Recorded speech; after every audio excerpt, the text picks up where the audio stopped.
Good morning, folks. I hope your Thursday finds you well. It's almost the weekend, which is good news for a lot of people. Not for everybody, for sure. I know I've had to work Saturdays and Sundays a lot in the past, so if the weekend's not your weekend, I apologize. But it is Thursday, which means there's a new What We Do in the Shadows on TV tonight. So that's good news for everybody.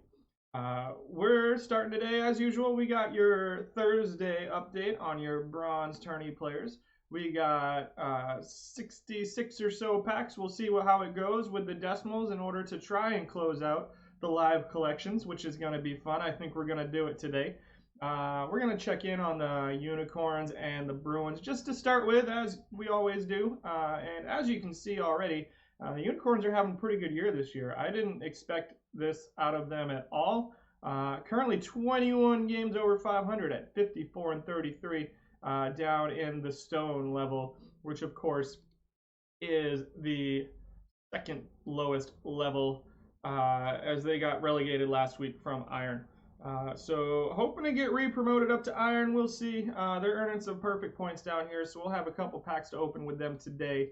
As expected, Big Bill Lee's our best pitcher, 8-5 right now, so not outstanding on the record, but a 291 earned run average. That bullpen, though, is just killing it. Taylor Gilbo at closer with a 2.88 earned run average. Edwin Diaz, 234 out of the special, whatever an ST is. We got Raisel Iglesias with a 195. This is a guy that started out kind of not great for us. Had him on a couple teams. This team and the Bruins had him. So it's a pretty easy to find gold card, I guess.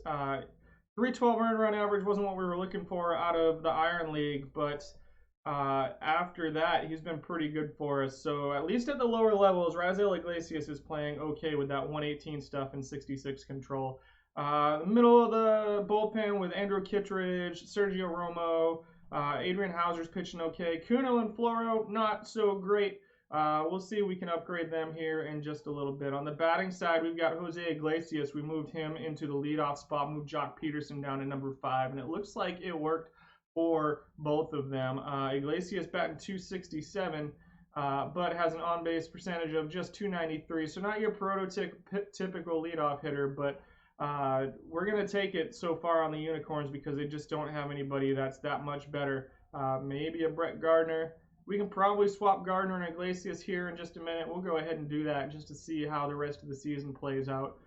Maybe move Grichuk down to number 9 or something. One of these guys you can run.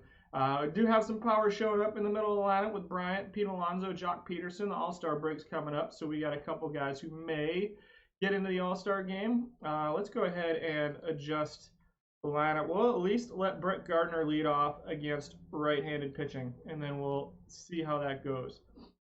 They play a game here in 6 minutes. Let's see if they have a game today. It is tomorrow, so they don't even have a game today, unfortunately. But if we go to the league news, let's check updates on the All-Star voting. So we are I don't know what conference we're in, guys. We're in the Central Division of the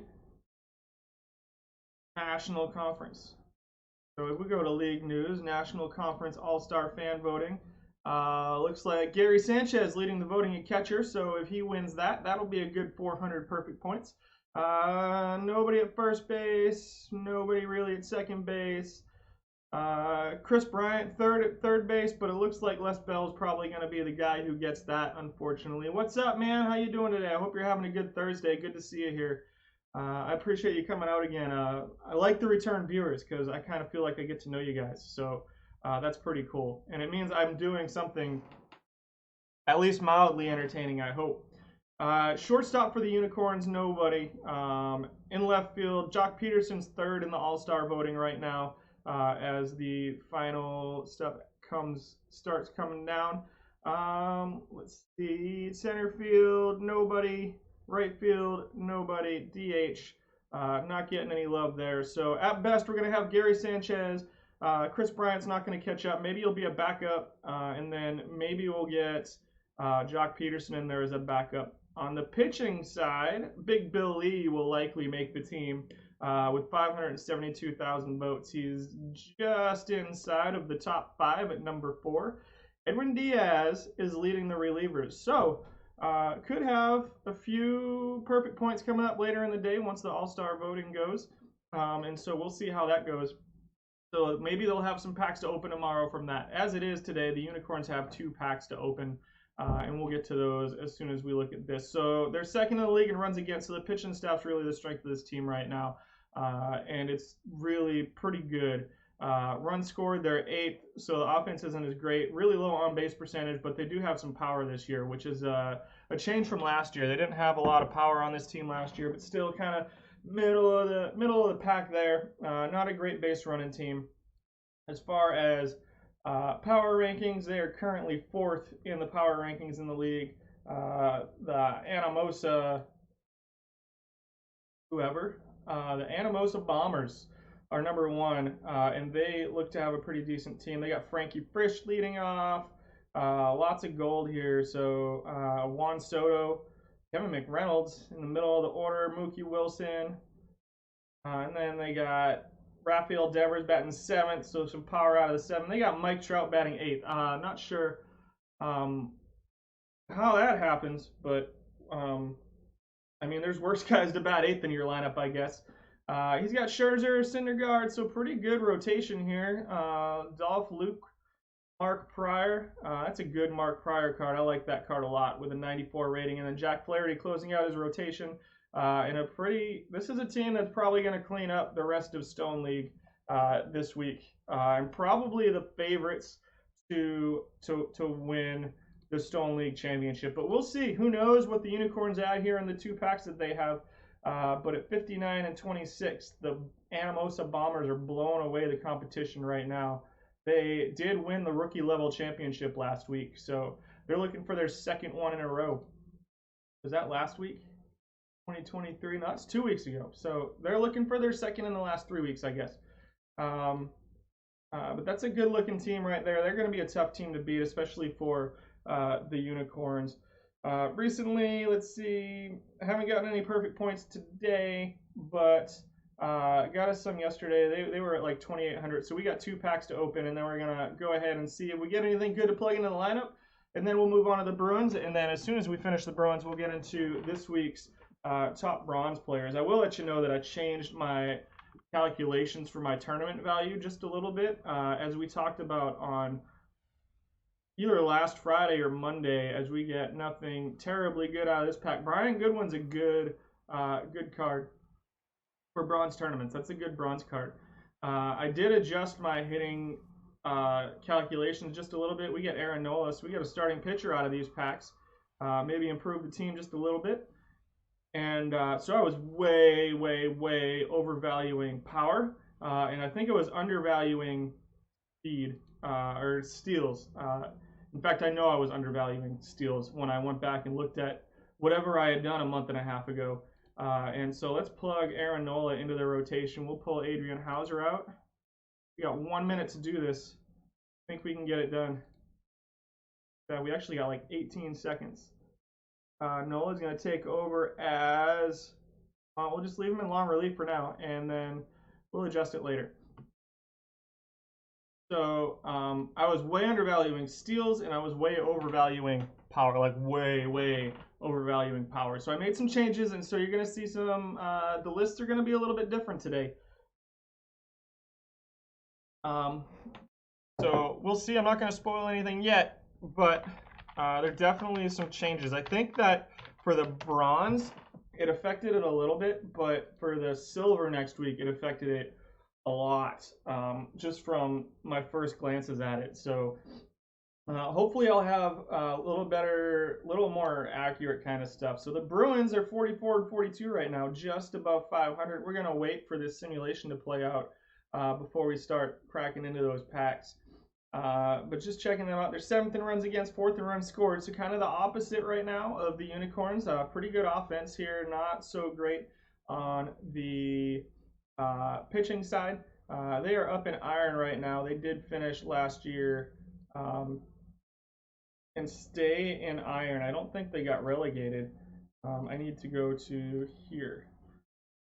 Yeah, so they've been in iron for 3 weeks running now. So they finished just above 500 last season. So not high enough to get re-promoted, which I think is good for this team. They're not quite ready for it yet. And then at 44 and 42 this year, they're certainly in the running. 5.5 games out of the second wild card right now. So hopefully we get to see good stuff from them the rest of the season. Brent Suter continues to be pretty effective down here at the iron level. We'll talk about him a little bit later today.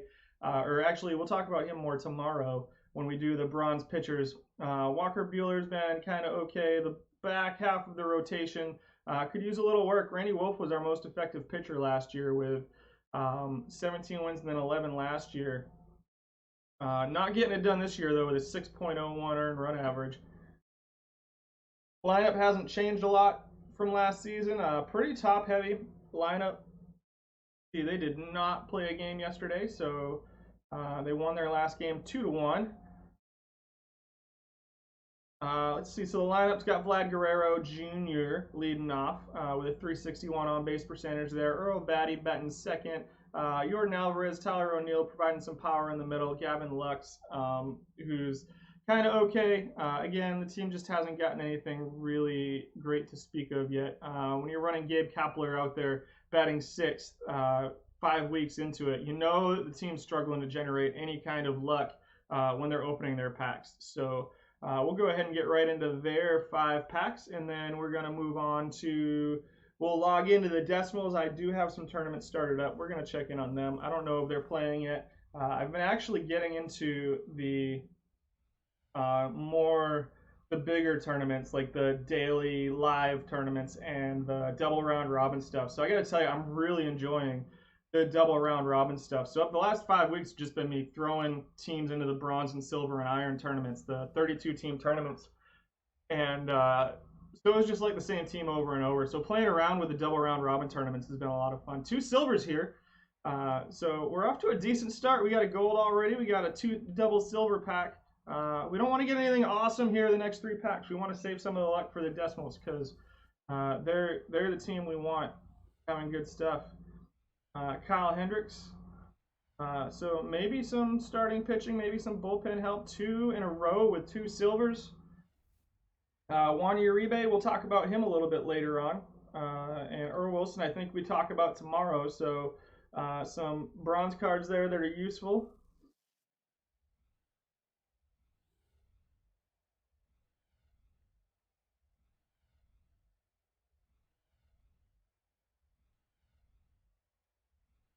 Olmedo Sands, third baseman.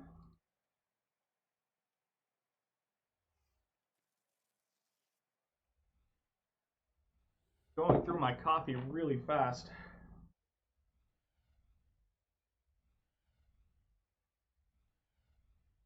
See, was that pack number 5? That was pack number 5. We did get some useful pieces there, I think. And Kyle Hendricks at starting pitcher, we can probably get rid of Laren LeGrau, who continues to be just not good for us. I like Hendricks better there. We got Asdrubal Cabrera at third base. See, Cabrera 66, 66, 55, 49 defense. Gustine 67, 57. I think we're going to go with Cabrera at third base. So a couple of upgrades here. Maybe an upgrade to the bullpen. Robles is 332. Joe Kelly continues to be terrible out of the bullpen. I think we're going to go with Sean Doolittle over Joe Kelly. I do like the stuff and control out of Doolittle better. So let's go plug them in. Let's see. We got Carrasco. He's going to take over as backup. I like the Urshela's doing what? Why is Urshela not playing? Not really sure. Oh, because he's shortstop. That is shortstop. I'm looking at the wrong position. That's why. And then we just brought up Cabrera. That was dumb. Why do I have so many third basemen on this team? And who do I have that I can bring up instead? You got Uribe. Could add some power off the bench. See, we only got 4 outfielders. Let's bring up Phil Plantier. So I like Phil Plantier. We're going to put Cabrera back on the bench. I know. Where'd you go, Phil Plantier? Right here. So I like this Plantier card. We'll get Braskel backing up everybody, kind of. Good defensive player. Starter tired. Third game. And we'll throw Phil Plantier in there as our backup designated hitter and backup right fielder. I like that Phil Plantier card, but it's more because I'm dumb than anything else. And then Plantier is going to be our number 2 pinch hitter. And I don't really have a choice but to have my catcher be a pinch hitter on this team. So, and then I don't have any pinch runners to speak of. So let's go ahead and copy that lineup. Copy that depth chart and see how that does. It's depth chart. And then we'll head over to the pitching and we'll get Kyle Hendricks into our rotation. We're going to leave him 4th. Randy Wolf's not pitching great this year, but I think going forward he's probably a better bet to pitch well. I expect improvement out of him in the second half of the season. And then we've got Doolittle and Jimenez that we just picked up. Jimenez pitching really well. Bullpen here is actually pretty good. So Doolittle's, they're both going to be middle relief for now. I'm going to let Jimenez get pitched more often. And then Doolittle, let's see, 80 and 87. I like him. Let's see, Jimenez is 103, 64, 57. I'm going to go with Doolittle for high leverage just because I like the control a little bit better. So that's pretty much it for the Bruins. We're going to go ahead and log into the Unicorn, or to the Decimals now, and get ready to start these lists. Have their tournament started? No. We might get a daily live double round robin to start while we're here today, and maybe we'll do some play-by-play on that. I don't think this historical double round robin is going to start. I entered it last night, and people just aren't signing up for it for whatever reason. I've enjoyed the historical ones a lot. We do have a bronze one going on. We'll check in on that here in a little bit.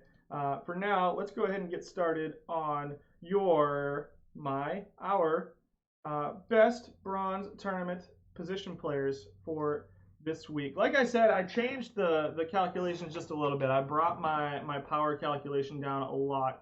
I brought my steals calculation up just a little bit, and I devalued defense just a little bit. I think I was really overvaluing defense, and I was really overvaluing power.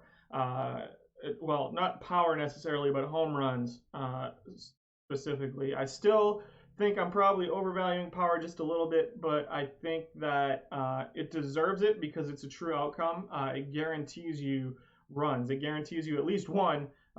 Usually more if there's people on base, so the people around you are getting on base. Now, keep in mind again that you still have to build a team that complements each other, right? You can't throw 9 guys out there that do nothing but hit home runs because you run into that pitcher who's going to mow down home run hitters. Those guys with really good control and good movement. And that aren't going to let you hit home runs against them, and then you're not going to score any runs. And that's a problem that I've run into quite a bit because I have been kind of plugging in the best position players. I've made some changes to the team the last couple days, paid a little bit more attention to it, had a little bit more success just mixing some guys that aren't necessarily on these lists in too. So, these aren't your, I'm not coming in here saying that these are your 9 guys or your 8 guys that you want to put in your lineup no matter what. Because you still have to build a good team. But these are the guys that are performing the best at their specific positions overall. And not necessarily the best for your team, but overall at their position, these are the best guys. Kind of like how, Major League teams can't have, if they had 9 Mike Trouts out there, well, you know what, that's a bad example. If they had 9 Aaron Judges on a team, for instance, and they got a pitcher who could just strike guys out all the time, then it wouldn't be a good team. And so it's still kind of up to you guys to put the teams together, and me, and I'm still working on it for sure. So let's go right in and get into the catchers for this week. Coming in at number 5, not rated previously, is Stephen Vogt with 98 appearances now, so he's getting used quite a bit. 6 times showing up in the top 100. We got over 2,100 catching performances at this point that I've calculated and gone through. He's been in the top 25%, almost 40% of the tournaments that he's been in, just a 22.4% dud percentage. Not a great defensive catcher, not a lot of speed, and really gets most of his performance out of, he's one of those guys that gets a lot of performance out of his power, but out of the catcher position, you can kind of live with that. I don't love this card, but he's got a pretty good top 25 percentage, and that's why he ended up on the list. I don't expect him to move up over the next couple weeks, but we'll see. It's a card that's not, I just don't think it's all that well rounded, but for some reason it's performing pretty well right now. A dud percentage at this point of 22.4% is actually, you're going to see kind of low for some of these positions. So that's a good thing. We want a low dud percentage. And 6 top 100s is giving you some top end performance as well. Coming at number 4, remaining at number 4 is Hector Villanueva. This card is just a little bit more well-rounded on offense, but maybe a little bit worse on defense, and definitely doesn't give you any speed. But out of the catcher position, you can kind of live with that. He's only got 22 appearances, though, so this is a really small sample size. People just aren't using him, and I don't necessarily blame them either, because that's really low contact. This is a guy that everything he gets is out of power. So again, if you run into one of those buzzsaw pitching staffs where they just avoid home runs at all costs, he's a guy that's not going to provide you a lot of value. But with a dud percentage of just 16.7%, it's hard for me to keep him off the list at this point, because the other guys, there were so many guys that had a really high dud percentage. We'll talk about one here in a minute. I'll talk at the end. I'm going to talk. What's up, man? No, you're good. I don't mind you being late. You're not on a deadline, and you don't have to be here. But I appreciate you showing up and saying hi. Hope you enjoy the list today, and hope we get some good packs.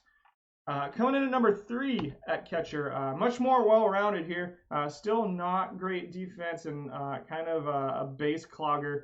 Is Brian Harper, previously unrated, but currently with 64 appearances, 8 of them in the top 100. So the top 100 right now, if you think about it, with 2,100 appearances, that's like the top 5% of all of the performances we've seen, even a little bit better than the top 5%.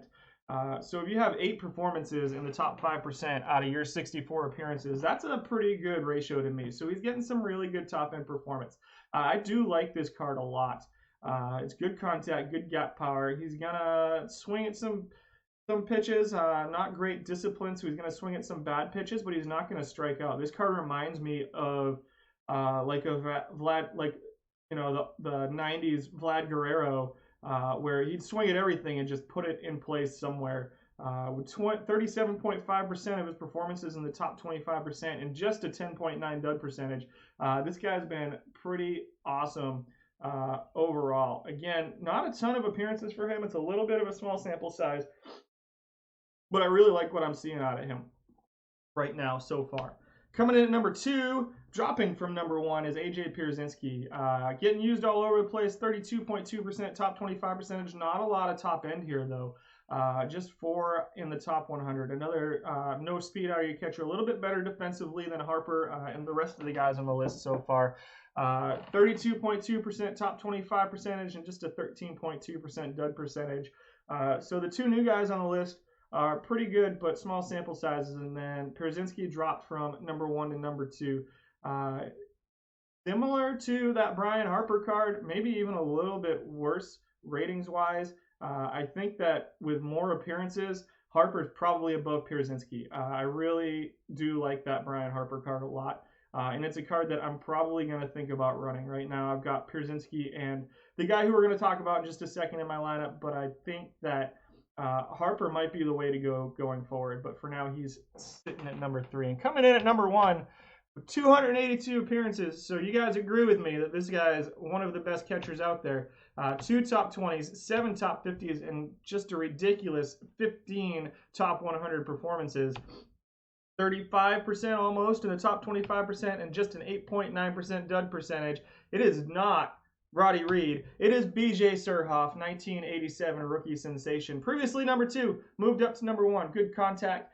He gets some benefit of being a guy who can run the bases, and he's better defensively than anybody else on this list right now. You guys are running Roddy Reed, Chance Sisco, and the other guy, Tom Wilson, out there. So let me pull up my catching stuff. So Chance Sisco, Roddy Reed, Bob Guerin's still getting used a bit, 42 appearances. Tom Murphy is the other guy, and those guys are giving top end value. But let me tell you why they're not on this list right now. So Roddy Reed has a top 25 percentage of 30% and a dud percentage of 24%. So he was really close to making the list, and he probably should be on it, but I like using the number 5 spot for a guy that is just an interesting card to me. So that's just kind of one of those subjective things where I was like, yeah, Roddy, you're probably actually the number 5 guy, right? But we're gonna go with this other guy just because the card's a little bit more interesting, and we've seen Roddy Reed all over the place. Guerin is giving no top end and at 28.6% top 25 and a 26% dud percentage just isn't that great. Chance Sisco is only in the top 25% in 19% of his appearances and has a dud percentage of 34.5%. So that was a complete non-starter for me. And then the other guy that gets used a lot is Tom Murphy, who's at 23.3% in the top 25 and 39.7% dud percentage. Murphy does have a little bit better top end than Chance Sisco. He has 6 top 100 appearances. But he also sucks a lot of the time. So that's the reason those guys that are getting used are not on this list. Bob Boone, let me look him up and see what I see about him.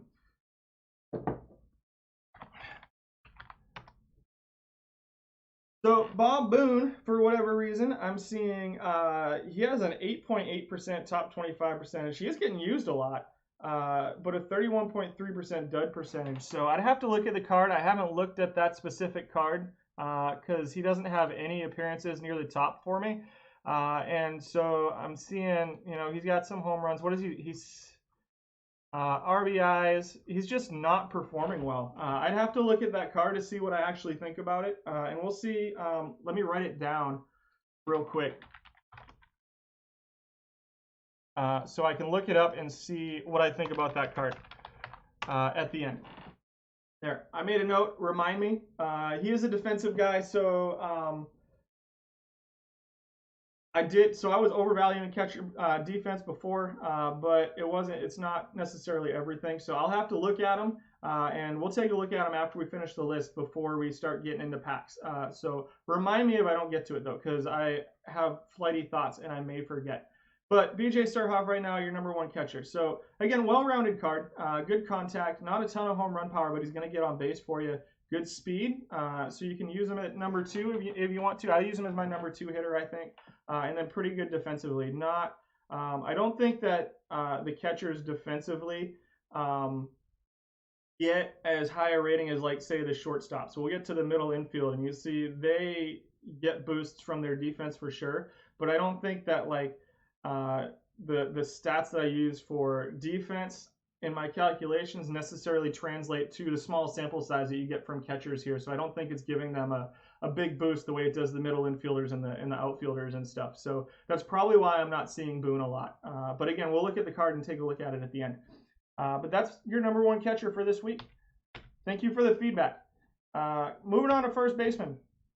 Number 5 is Wil Myers, previously unranked. He is listed as a center fielder, but people are using him as a first baseman, and it is his highest rated position on the card, so I'm not really surprised. This is a decent card, 13 top 100 performances so far, 27% in the top 25, but a pretty high dud percentage at 23.7. He gets it done for the most part, but he's also stinking a lot too. But he is given a lot of top end, and that's why he ends up on the list. I like the top 100 performances, and I don't think you're necessarily wrong if you have him on here because he's well-rounded. He plays multiple positions, and he can run for you too, so he's not going to jam up your bases. He's a guy you can use in your 2 slot, a guy that you can put at 7, 8, 9, maybe even lead off if you're really strapped for a leadoff guy. But well-rounded on offense. I do like this card. Dropping from number 1 to number 4 is Kevin Cron. So he's still getting used a lot, still given a lot of high end. Lots of his stuff came out of power, and that's why he was rated number 1 last time. But when I reduced power ratings, he dropped quite a bit. So his dud percentage went way, way up to 26.3%. He was at like a 8.9% dud percentage 2 weeks ago, I think. and so his dud percentage went way up. I'm still using him as my backup, I think, but there's just guys that I've moved on to that I think I like a little bit better. He's also not great defensively, which at first base you can live with, but he strikes out a lot. So he's kind of one of those 3 true outcomes kind of guys. Really just 2 for him because he doesn't walk that much either. So he's going to hit home runs or he's going to strike out. And I'll tell you what, guys, he does hit home runs. I've watched him in some of these tournaments, and he's got a bat that he comes through at the right time sometimes, and he's working out really well for a lot of people. And he worked out really well for me for a while too. I've just kind of moved on to try new things at this point. Coming in at number 3, remaining at number 3 is Scott Spiezio with 189 appearances. Top 25 percentage of 31.7 and a dud percentage of just 13.8. You can see right there those ratings stick out. He's way more well-rounded offensively, not quite as much power as Kevin Cron, but he's a guy that's a little bit more well-rounded and a little bit more speed on the base paths. Just a little bit more value there out of that. Not going to strike out as much, which I value pretty highly because guys who can put the ball in play when people are on base, especially on the ground, or as a line drive hitter like Scott Spiezio is, they're going to move players around and be useful to your team. And he's showing that. Not as much top end necessarily as the Kevin Cron, but again, almost all of Cron's top end comes out of home runs. So if he gets into a tournament where he's just in a groove and hits 7, 8, 9 home runs over the course of 20 games, then he's just going to hit that top end. But when he's striking out, he's not helping you out at all. Spiezio is going to help you out no matter what. So I like this card just a little bit higher than Cron. Number 2, previously number 5, just 43 appearances right now, so a little bit of a small sample, pretty small sample size on Bream out of almost 3,000 first base performances that we've had so far. I mean, you can see 600 of them right there go to those 3 guys. But Sid Bream, the 1986 snapshot. I like this card a lot. This is one of my favorite cards in the bronze level. He's well-rounded batting. Everything's above 60 except his eye and discipline, which are just below. He's got speed. He can steal. He's a good base runner, smart base runner, and he's good defensively. So he's providing you value everywhere in the spectrum. Not quite as much top end as the other 2 guys up there as Cron and Wil Myers necessarily. But if you extrapolate 43 appearances, multiply it by 6, you end up with 12 top 100 performances. So I still think he's pretty comparable at the top end of those guys. And with the dud percentage of just 11.6, I like this card a lot. He moved way up from number 5 to number 1, or number 2, I'm sorry. And coming in at number 1, 130 appearances, 8 of them in the top 100, 37.9% top 25 percentage, and just a 20.7% dud percentage is Mike A. Marshall. Moves back into the number 1 spot. Previously number 2. He is listed as a right fielder, but everybody's using him as first baseman. Or 130 people have used him as a first baseman. He's been good. I actually do like the Sid Bream card more than I like this one. And if stuff keeps going the way it is, the Bream card's going to be number 1. But right now, just because Marshall's stuff is so much more sustainable right now, if Sid Bream has 1 or 2 bad performances in a row, that's a really big jump. Whereas if Marshall has 1 or 2 bad performances in a row, his numbers are still going to look pretty good. Almost a 38% top 25 percentage and a 21% dud percentage. Mike Marshall is the guy that I like just a little bit more than some of those other guys. I think all 5 of these guys are really useful in their own way. And so any one of them you can't go wrong with, but for now, Marshall's number 1. Though going forward, if I ever get it, I do like that Sid Bream card. Moving on to second baseman. So second baseman had some changes, guys. We got almost 2,600 performances out of second baseman at this point. Dropping from number 1 to number 5 is Maury Rath. Maury Rath's got 100. This figures because I just got him on Friday, and I was really excited about it. With 104 appearances, 6 top 100s at this point. He's got a pretty low dud percentage at just 16.3, but he's got a really low top 25 percentage as well at just 22.1. This is a great defensive card. We talked a little bit about Bob Boone earlier being defensive at catcher, and you can already kind of see the second basemen are getting a lot of love because of their defense. Not great hitting ratings. Pretty good eye, pretty good avoid case. So he's going to put the ball in play, and with his speed, you're going to see him get some infield hits. He can bunt, he can move guys along. So this is kind of a guy that maybe 7 or 8 in your batting order. He can maybe move guys along, or even 9. To kind of flip the batting order over and get your top of the order, get guys in scoring position for the top of your order. Great defensive second baseman, though. I do really like this card. I have not taken him out of, well, I don't know. We're going to look at my lineup again at the end of this, and we'll see what I did, because it was a long day yesterday, and I'm not 100% sure right now. Coming in at number 4, not rated previously, is Wally Backman. 160 appearances now for him. This card wasn't even on my radar 2 weeks ago, and he just kind of showed up out of nowhere. 24.4%, a little bit higher on the top 25 percentage, a little bit lower on the dud percentage. I just like the ratings on it a little bit more than, at least the batting and the speed ratings, just a little bit more than the Maury Rath. I think they're close to interchangeable. If you need a good defensive second baseman, the Maury Rath's the guy you're going to want. And he's probably the card that I would lean to if I was running a defensive team that's all pitching and defense. I don't have the pitching staff right now to run a pitching and defense team. I'm at the whims of the Packs, and I'm missing 2 or 3 starting pitchers that I would really like to have. But Backman's a guy who's not going to strike out. He's got good contact. He's going to get on base. I've gotten good results from him. I think I'm actually running him out there now that I think about it. Good base runner. Not nearly as good defensively as Rath, though. So if you have questions about these 2 cards and are like, how is Backman rated above? I totally get it. Right now it's just a little bit more top end and a little bit more use there, just seeing a little bit more. And better contact and better avoid case. Coming at number 3, another good defensive guy, just a little bit more well-rounded with the bat, is Scott Fletcher. With only 78, or this should be, yeah, I flipped the cards and forgot to flip the names. So Scott Fletcher's at number 3. Previously number 2, 78 appearances, 10.3% dub percentage, just a 43.6% top 25 percentage. Some top end here at 8 top 100 performances out of his 78, so more than 10% of his appearances have been in the top 100 out of 2,600 almost appearances. I'm just going to go ahead and bring this up so you can see his ratings. Pretty good defensive second baseman and pretty good batting stuff across the board. Again, going forward, Backman might be better, but Fletcher with just a 10.3% dud percentage, just and a higher top 25 percentage is just outperforming him just a little bit right now. I do agree that Backman card's pretty awesome. I like the number 2 card is probably my favorite card out of these second basemen right now. I don't have him right now, but the Kaz Matsui card is pretty awesome. He's a guy that gives you really, really high-level defense and really, really high-level speed, something that not anybody else in this list really gives you that combination of. He's running a 42.6% top 25 percentage and just a 12.2% dud percentage and 10 top 100 appearances right now. So I do like that Kaz Matsui card at number 2, and it continues to perform pretty well. There's been some changes in the second baseman, mostly kind of shuffling around.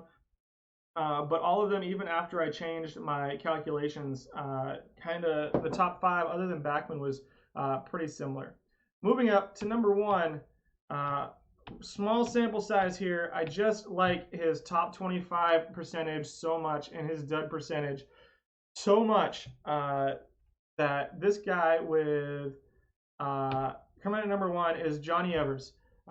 Good speed, stealing. This is a guy who gets on base. He's got kind of okay batting ratings across the board. I think that he's just playing really well. He avoids the duds, really, is what he does. So he's going to go out there and he's not going to lose tournaments for you. It's a pretty easy card to find, too. So his defensive ratings aren't quite as high as some of the other guys in this list, but for now, because of his really low dud percentage, he's just the one that's performing the best. I think if I had to pick one guy on this list, Kaz Matsui is probably the guy I go with.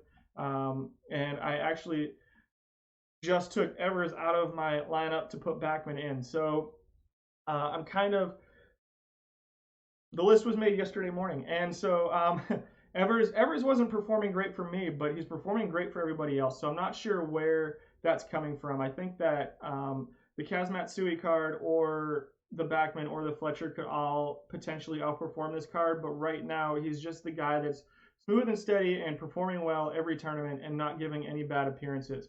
I think that if we see, if his appearances doubles or something, and the numbers go up, he could definitely lose the number one spot. But right now, he's at number one, and I think this is probably going to be the first or second most contentious position out of all of them today.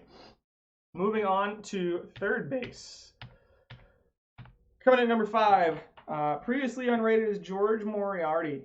26 appearances. This is one of those cards where I plugged him in at number 5 just because I was like, that's a really interesting card. It's a really small sample size, but only one of his appearances so far has been a dud. And he's fast, and he's got good defense at third base, and he's got good contact. This is a good leadoff hitter for your lineup. This is a card I really like. And not a ton of top end out of him right now, just the one top 20, but out of 26 appearances, that's kind of to be expected. But he's probably the best base runner on the list today at all, at least out of the infielders, and definitely out of the corner infielders. And he's the best defensive player out of really good defensive player too. Coming at number 4, previously was in the top 5, but then moved out. That is a 1927 snapshot, not a 1027 snapshot. They did not play baseball in 1027, I don't think. They had other sports. But it's Chuck Dressen. Good defensive player, not as much speed as George Moriarty, top 25 percentage of 25%. I think that with 100 appearances, George Moriarty probably moves up the list a little bit. But Dressen's a guy who's not going to strike out a lot for you. He's going to give you good defense at third base. And he's a guy that's getting one of those guys who's getting a lot of his value out of the defense.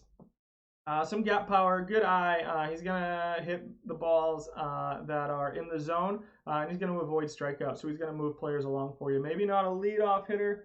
I did get Maury Rath on Monday. I was very excited about it. And then I moved him down to number 5 on the list. So, but thanks.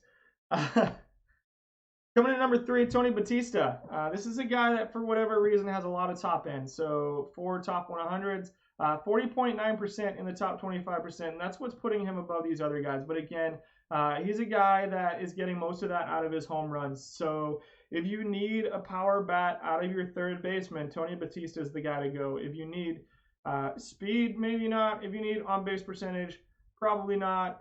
But defensively, he's pretty comparable to the other 2 guys on the list too. So he's not going to kill you defensively like some of the other power-only bats are going to do for you. So I think he's a really useful card, and he's a good middle-of-the-order bat because he's going to maybe a 4-hitter or a 5-hitter. I probably wouldn't put him any higher than 4. For me, I like my number 3 hitter to be the best all-around hitter in my lineup.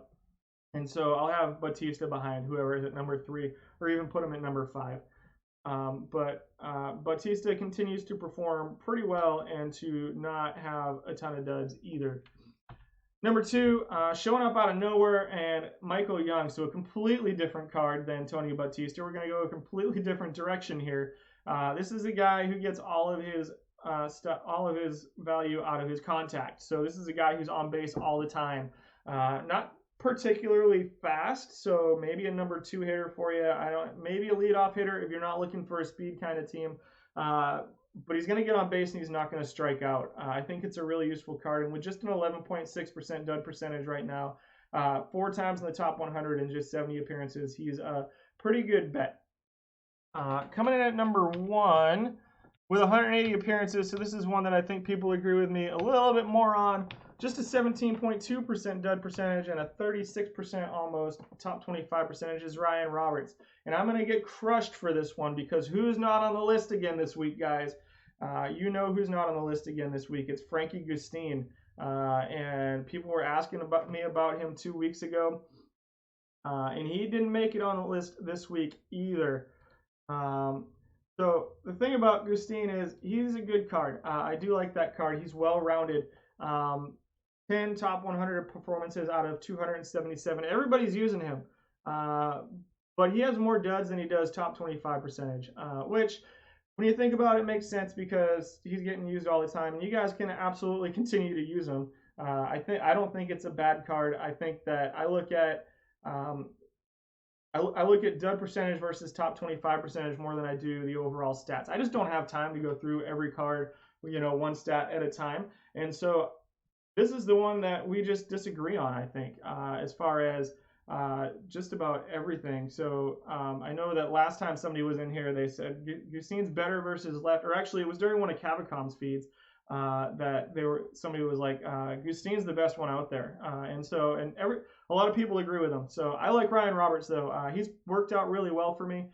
He's got 13 top 100 performances on my list, 35.6% top 25 percentage, and a pretty low dud percentage of 17.2%. When you've been in almost 200 appearances and your top 25%, what's up, man? Thank you for the follow. I appreciate it. Hide on Kush, thank you.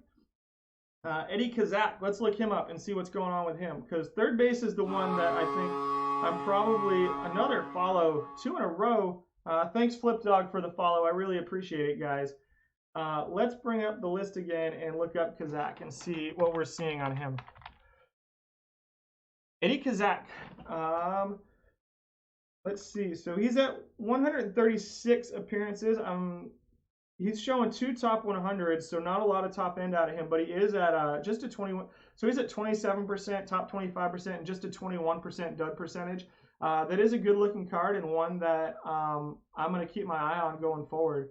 I'm going to throw him in the document as well so that we can look at him after we're done here. Probably the reason I didn't see he's not on the list is really just he's got no top 20s and he's got just 2 top 100 appearances right now. So out of a lot of times he's showing up, he's just not giving a ton of top end.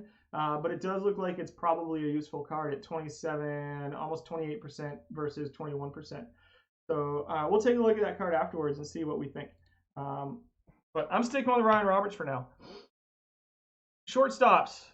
So you're going to see some weird numbers on this list of shortstops, and I apologize, and you'll totally understand. Juan Uribe is showing up at number 5, previously unrated. 3 top 100 performances out of 28. 21.4% top 25 percentage and a 32% dud percentage. 5, 4, and 3 on this list are gross. I don't want to spend too much time on them. But based off of what I saw, Juan Uribe was my best bet. There's a reason for it, and we'll see it in just a minute. Jose Iglesias is number 4. Really awesome defensive card. I don't think you're wrong if you're using Jose Iglesias. When I devalued defense, his dud percentage went way up because he does get most of his value out of defense. But everybody's using him with 444. Well, I won't say everybody. 8 top 100s. I don't think you're wrong if you're using Jose Iglesias at your shortstop. He's got good contact. He avoids the strikeouts, decent speed, and pretty good defensive ratings. I think that 2, 3, maybe 4 years ago, he probably would have been one of the best defensive cards in the game. Unfortunately, he's just dropped off just a little bit. At number 3, Christian Guzman showed up on the list. So this is a card I actually like a lot. Decent defensive ratings, not great. Small sample size on him. Just 2 top 100s, but that's out of just 35 appearances. But he was one of only 3 guys on the entire shortstop list that has a top 25 versus dud percentage that's positive. Everybody else had less top 25% than duds. And so that's how you ended up with like Jose Iglesias at 20 versus 28. Guzman's got a decent bat, good contact, good leadoff hitter. He's going to get on base for you. He'll strike out some out of the leadoff position, but he's got good contact and good gap power. So he's going to get you some doubles. He can run, so he'll score some runs for you. And then decent defense. Not outstanding world-breaking defense by any means, but good enough to get you by and good enough with that bat to be a useful card at number 3. Coming in at number 2, and now you're going to see why these numbers are weird. Joe Tinker with 253 appearances, 3 of them in the top 20, 17 of them in the top 100, which is silly enough. Joe Tinker comes in at number 3. He's got almost 40% of his appearances in the top 25%, 17% dud percentage. Awesome defensive card. Outstanding speed. Gets a ton of value out of his defense and out of his ability to steal bases. Also a pretty well-rounded, well-balanced card. Nothing really stands out at you as awesome from a batting standpoint, but this is a card that I love running out there at number 9 as my number 9 hitter because he can get on base. He can occasionally get doubles, and once he's on base, he's a threat to score. But just an awesome defensive card and a really low dud percentage. And I don't think there's going to be any surprises at number 1 at shortstop because our number 1 shortstop broke the system at the bronze level. 40% of his appearances are in the top 25%. He has half of the top 100 performances out there. Just a 9.5% dud percentage, and Ozzie Smith is your number 1 bronze level shortstop. Does not strike out. Not quite the top end base running of Joe Tinker, but still pretty freaking good. Gives you a little bit more gap power. Not going to hit any home runs, but he's probably going to be on base a little bit more, and his defensive numbers are ludicrous. The value he's getting out of defense is just dumb, and really just broke the entire calculation of all of my stats. It's even after I devalued defense, because it was way overvalued before. But even after I did that, he's still the best shortstop out there. I actually discovered that I got this card either Monday or Friday as well. I didn't even notice because I had probably had my eyes on the other screen when I got it. But we did get this card, and he's in the lineup now. Moving on to left fielders. Left fielders is the other one that I think is going to be interesting. So coming at number 5, there's some cards on here. Left fielders, there were a lot of people for me to choose from. We'll talk a little bit about some of the guys that didn't make the list in a minute.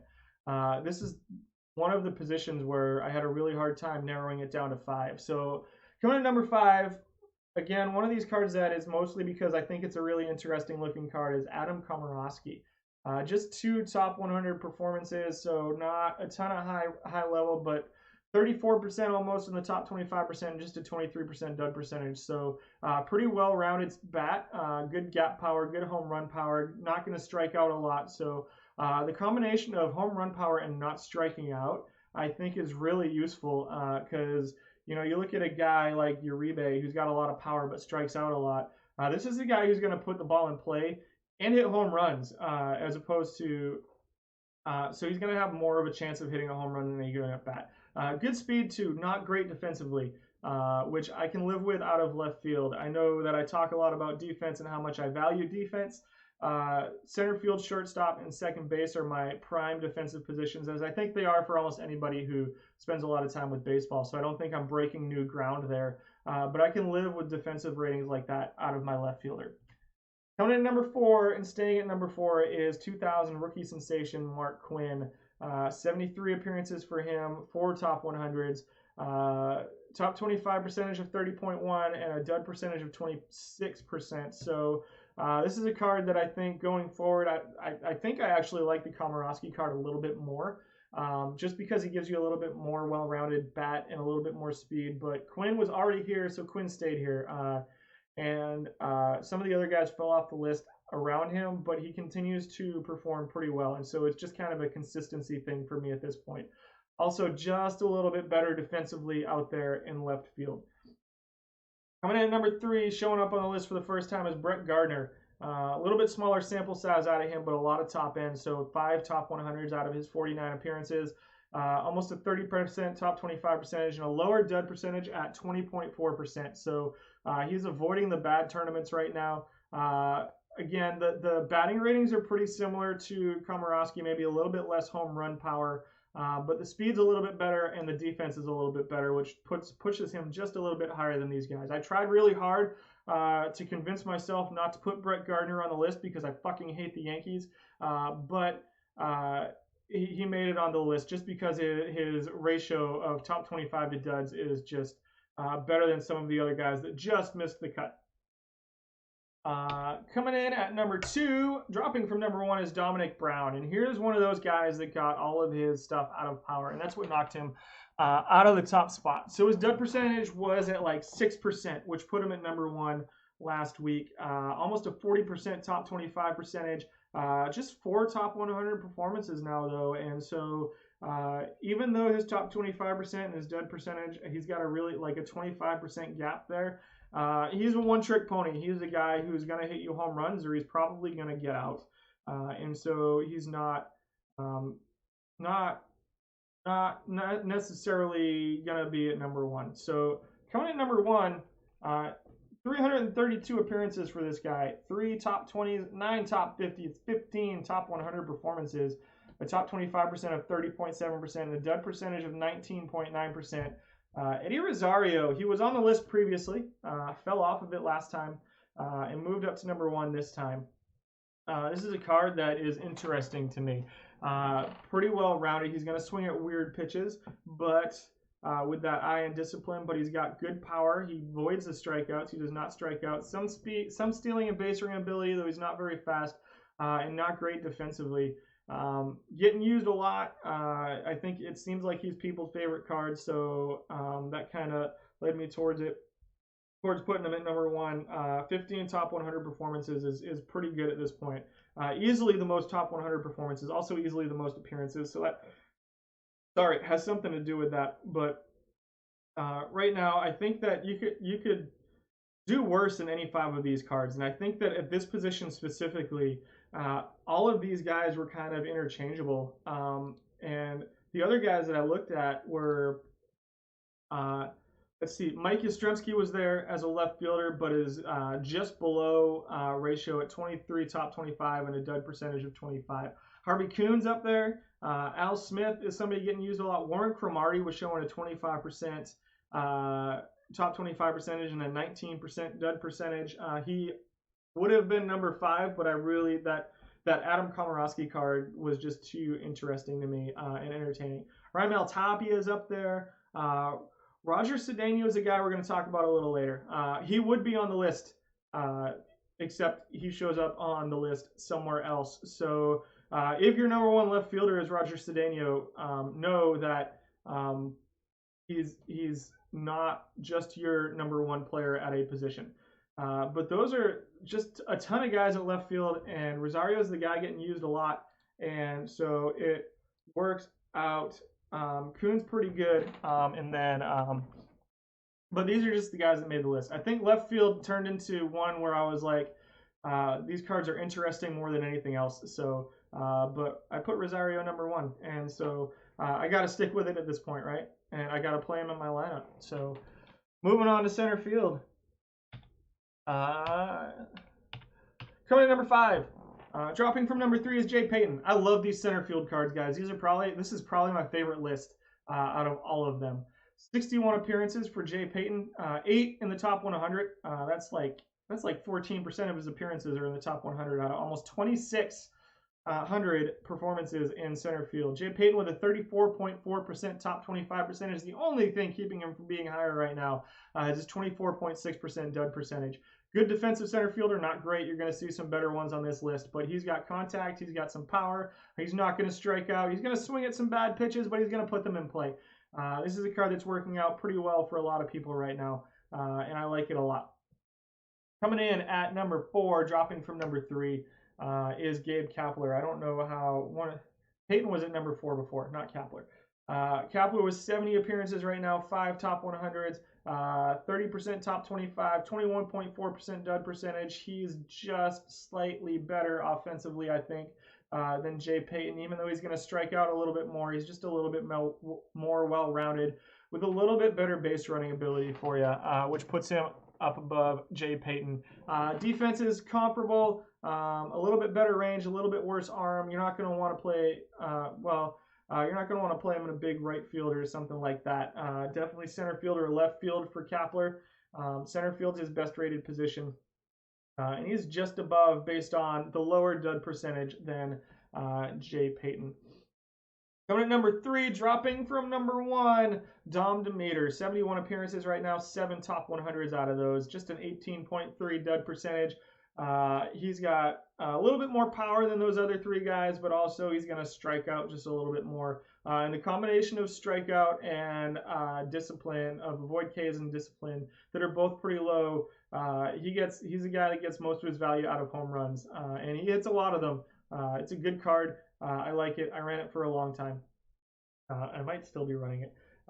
Good outfield range, good error, not a great arm, not great ratings positionally, but I think that his defensive rating with his range and his error make up for that, at least in center field. Again, a guy that you probably don't want at right field because everybody's going to go first or third on him, but he can play in center field. And just an 18.3% dud percentage with over 35% top 25 percentage. Coming at number 2, Coco Crisp, probably my favorite card out of these 5. Everybody else's too. So 256 appearances right now, 11 top 100s, 14.5% dud percentage. So he's going to play well for you every time he goes out there. And just almost a 36% top 25 percentage. Much better defensively. Great defensive card, great speed, great stealing. Not going to get any power. Probably a number 2 hitter for you, maybe a number 1, maybe a number 9 if you have a good leadoff hitter. I'm on record as liking a number 9 hitter who can get on base and then run. And Coco Crisp is a guy who can do that. But this is a card that continues to perform. I think he's the second best defensive player on the list. Maybe the first. We'll see who's number 1. Coming at number 1. Almost 500 appearances for this guy, so I'm not the only one who likes him. 2 top 20s, 24 top 100 performances, so almost a quarter of the best 100 performances are from this guy. 14.5% duds, 31.8% top 25 percentage. Your guess is correct. It is back in the number 1 spot, Vic Davalillo. Incredible contact and incredible avoid Ks. This is your leadoff hitter if you have him. Really good range and error in center field.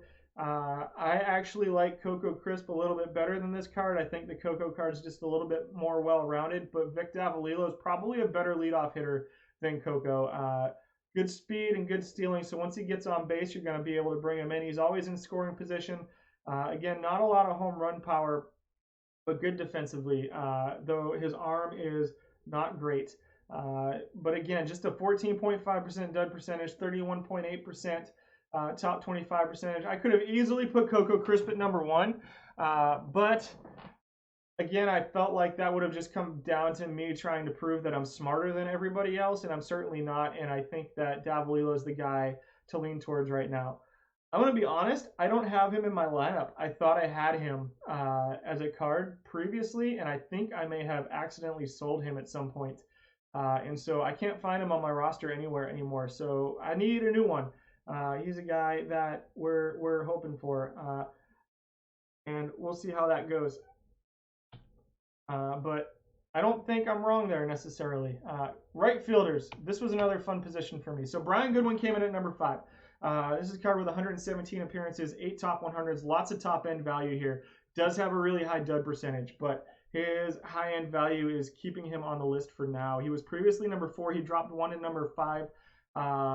Good overall hitting rating. He's going to strike out for you, but he's got some speed and he's good enough defensively at right field that I would feel comfortable putting him out there. I think I use him as my backup designated hitter and right fielder right now. Coming at number 4, previously not rated, previously nowhere on my vision was Jesus Alou. 75 appearances right now, not a ton of top end here, just 2 top 100s, but 32% of his appearances are in the top 25%, and just a 13.3% dud percentage. I think this is a card that may be outplaying its ratings just a little bit, but he's pretty similar to that Davalillo card. Really high contact and really high avoid Ks, just a little bit less speed, and not quite as good defensively. But it's a card that you're probably going to put at number 2, maybe your number 8 or 9 hitter. I think that it's a good card. We'll see how it plays going forward. Again, a guy that's going to be reliable, if not a superstar, you know. But you can definitely have worse guys in your lineup than Jesus Alou. Coming at number 2, 3, previously number 1 is Gerald Williams, 1998 one-hit wonder. This is a guy that came down just a little bit, isn't getting used a lot, so I don't have him yet, and apparently I'm not the only one.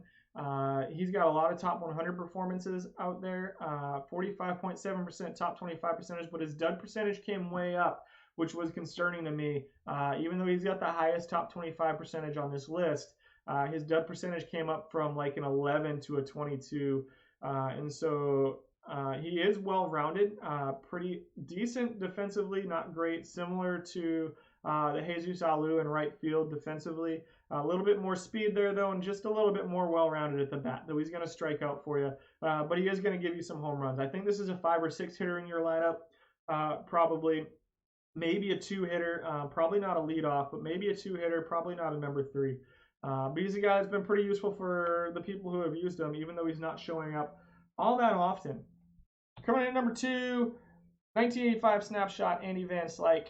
Previously number 5, moved way up the list. I was going to rate him number 3, but then once I put these two next to each other, I was like, yeah, Van Slyke's got to be number 2. He's definitely higher. 168 appearances, so he's a guy that I think people agree with me is pretty good. Not a ton of top 100s, just 4, but top 25 all the time, and a really minuscule dud percentage of 10.7%. And you can just look at that card and see how well-rounded it is. I think this is an awesome card. I think it good power, good contact, not going to strike out a lot, awesome speed, and then pretty good defensive ratings too. Not going to make errors. Range is a little bit lower than Alu and Williams, but his error and his arm are a little bit better. So overall, I like this Andy Van Slyke card a lot. This is my number 2, so I fudged them up. So it's a typo. I agree. I had them number 3 and number 2 till I looked at the spread or the presentation. I was like, no, I'm gonna flip them, and I forgot to flip the numbers. So I'm not a professional at this by any means. So you can laugh at me all you want for being dumb. Your number 1 right fielder with 457 appearances, 21 top 100 performances, just an 11.8% dud percentage, and a 37.4% top 25% is Roger Cedeno. Previously not on my list, so we talked about him a little bit out over at left field. Couldn't put him on that list. I can't have a guy who's going to be number 1 in right field on a list twice when left field was so packed. He would have been my number 2 left fielder, I think. Maybe my number 1 left fielder, but right field's where everybody's using him. So this card is awesome. Really good contact, good gap power. Not going to give you a lot of home run power, but this is probably the best leadoff hitter I've seen out of all of these cards. A 37.4% top 25 percentage, just an 11.8% dud percentage is just silly at 457 appearances. And then that speed is awesome. I think this card wasn't on the list last time, and so I think when I lowered the power and increased the speed ratings, this is the card that benefited from it the most. And this card is awesome. And so this is the guy in right field, probably the guy in left field as well. Just an awesome card. Probably don't want to run him out there in center field. Not great defensively, so that's the only thing he doesn't give you. But again, the corner outfield are places where I want a good bat, and so that's what we're going with at number 1 here. This is my current lineup, so I don't have that Cedeno card, unfortunately. I don't have Davalillo, unfortunately. We did get Ozzie Smith. We are running Wally Backman out there at second base. Like you said, I got Maury Rath the other day, but right now Backman's the guy I'm going with. I'm going to change my catchers up a little bit pretty soon, I think. We'll see how that goes for me. But yeah, that Roger Cedeno card is outstanding. Tomorrow we're going to do the bronze pitchers. Next week we're going to head back to the silver. We'll see where it goes. The double round robin started. We got knocked out of the bronze tournament, unfortunately. This is cool. These round robin tournaments, these double round robin tournaments, if you're doing tournaments and you're not doing these are a lot of fun. I'm going to get the team in a quick bronze real quick. Let's switch this to all modes. And then I'm going to check on my team in that round robin. This is the live double round robin. So actually, you know what? Let's come back to that here in just a minute. We're going to get into the decimals real quick first. So the decimals, for those of you who are new, my teams are free to play and packs only. All of them, all 3 are free to play and packs only. And I know you're like, what are you thinking? What's going through your head when you do that? Well, I like opening packs. It's how I enjoy the game, and then I do it with you guys. And once I hit big, so this team started off, they were really bad the first season. We got a 270,000 perfect point valued Huey Jennings that we sold. Opened 270 packs with that. We got a Mike Schmidt that we sold. Got a Nap LaJoy with that, who we kept. Later on, we got Greg Maddux, perfect Greg Maddux, who we sold. And then we ended up with, yes, a Tris Speaker. So this is the current team. The decimals are running out there. So Ichiro leading off. That's the 92 rated Ichiro. We got Nap Lajoie batting second. Tris Speaker batting third. So you got about $1,500 worth of cards there at number 2 and number 3. That's probably a high estimate, but it's an estimate. The collection Jeff Bagwell at number 4. The collection Ralph Kiner at number 5. Mel Ott batting 6th. Kind of an all or nothing guy. Not getting a lot of power out of these guys this season to speak of. Gabby Hartnett, who we really want to upgrade today at number 7. Arenado and Tulowitzki batting 8th and 9th. The rotation with Koufax at number 1. Koufax continues to be our best pitcher. Randy Johnson at number 3 getting hit a little bit hard, and then the perfect live cards with Scherzer, Cole, and DeGrom. I want to upgrade the starting rotation at some point in the near future. But I also think it's probably the part of the team that needs the least amount of upgrading. We just lost yesterday to Memphis. The bullpen has Joe Nathan closing it out, Eddie Planking, Gene Garber, and then Josh Hader, Tommy John. We got to tinker with the bullpen just a little bit. Nathan's not been great this year, but it's been really, so he's been good outside of like the blow up performances. So it's not a lot of like one run stuff. It's a lot of like, so you see he'll go a lot of appearances not letting up a run and then just have a blow up where he lets up 5 or 6 runs in one appearance. Knapp leading the team in batting average. Mel Ott leading the team in home runs. Tris Speaker in RBIs. And Knapp and War at 4.8, on pace for almost 9 this year. You can see we got a lot out of him last year. Silver's been tough. Our silver division is, I think we have the best division in this league. We got this Washington Senators team that's just blowing everybody away, 56 and 32. Which is really good. They've got the really, really good Johnny Evers, not the 65 rated Johnny Evers leading off. All-time legend. I haven't sniffed that card, and I think I would. He's a second baseman, so he may not play for us because we have Knapp, but that's a pretty awesome card too. Mike Trout, live Mike Trout batting second, which is probably the best live card ever created for Out of the Park. Todd Helton batting third, which it would be one of the best live cards ever created, but he's DHing for him. That's a pretty awesome card. The special edition Yaz that we're trying to get today batting fourth. The 97 rated Joe Morgan batting fifth. Like, this guy is the special edition Yogi Berra. Again, we're trying to get that one today. I think this is the collection Greg Maddux, not the perfect Greg Maddux that we sold, and then just the rest of his rotation is just silly. These historical diamond cards are so much better than the live pictures. It's not even funny. They're just awesome. Like the 98 Koufax is awesome. This Maddux is incredible. And then he runs just a 5-man bullpen, which is interesting to me. But when you have a rotation like this, I guess you can live with that. So he puts all of it into hitting, which is an interesting way to go for me. The rest of the teams in the division are us in second. Atlanta, who is our rival, you may remember from last year and the year before. So Atlanta knocked us out in the championship series the week before last, and we beat them in 7 games this week. So we're following each other up the ranks. I don't know that we may stay here in this league. I don't know that either of us are going to get promoted with only 6 teams getting promoted out of the league this year. You have to make, I think it might even be 4 teams getting promoted. But he added Pop Lloyd. He's still running Yaz Bagwell, Hank Aaron. This card in a 7-game series, he had Yaz, Aaron, Yogi Berra, McGuire, and then Bagwell right after each other. And let me tell you guys, in a 7-game series, that is terrifying. My rotation's a little bit better than his, I think. He does have Verlander and Cole. He also has Maddux. But then he goes, the Tex Houston is pretty good. I think that's new. He did have Carlton last year. And then his bullpen is interesting too. So Ken Giles down there, he's got Randy Johnson in his bullpen, the same Randy Johnson I have. So our teams are pretty similar.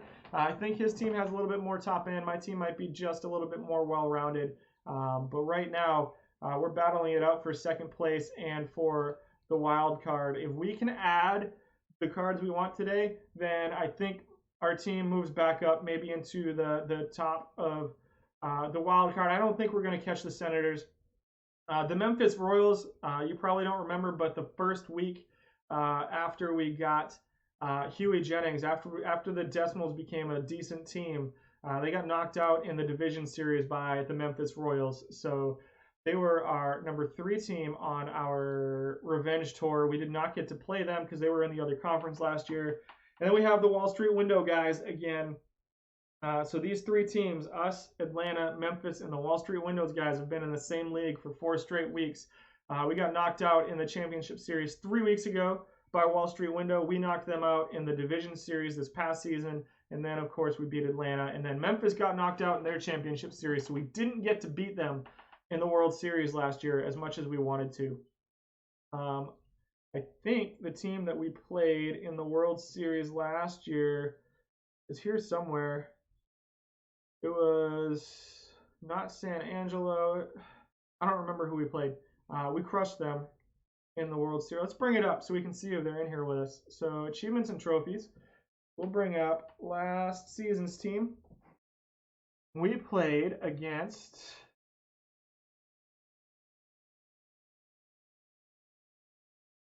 Here's the playoffs. Here we go, postseason. The bronze level series, it was the Federal Way Monarchs, who are currently not in our league. So they did not follow us over here, unlike the other 3 teams. So we will not get to play them again this year. They will not get their revenge on us this year. So just for the league, Knapp continues to lead the league, on pace for potentially another MVP. That would be his 2nd in a row. Tris, though, leading the league in RBIs, so we'll see how that comes out. Tris is 3rd in stolen bases.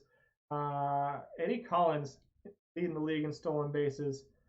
That's a pretty awesome card as well over there at second base. On base percentage, let's see, War, Knapp, and Tris continue to lead the league, and War. So we definitely have the 2 best players in the league, I think, but maybe not the best all-around team just yet. Koufax 3rd, and ERA 1st in strikeouts. Greg Maddux, this is... I'd love to add this guy today. We're going to get to it in just a few minutes. And then saves, our bullpen just isn't quite up to snuff. So that's what we're looking at in silver. It's a much more competitive league this year, and it's been a lot of fun to watch. So it's a lot more fun being in the thick of things all year than just waiting for the playoffs on Sunday when you're 14, 15, 18 games up. So even if we don't get promoted this week, though, this season's been a lot of fun. Real quick, I'm going to check in on this double round robin. So for those of you who don't know what a double round robin is, I don't know if anybody here doesn't, but double round robin, they shove you in a 32-team tournament and you get stuck with 4 teams. And you play each of those teams twice, and it comes down to the 2 teams with the most wins out of those 6 games moves on. And so right now the Decimals need to win the rest of their games if they want to move on. They've got a game coming up here in a minute. They just lost 8-4. Our live team is not great right now. I've kind of just thrown a team together for this just to see how it goes, and I think that this is going to be my next project, is putting together a live team, because we're pretty close to the live collection, so we should be able to put a pretty good team together.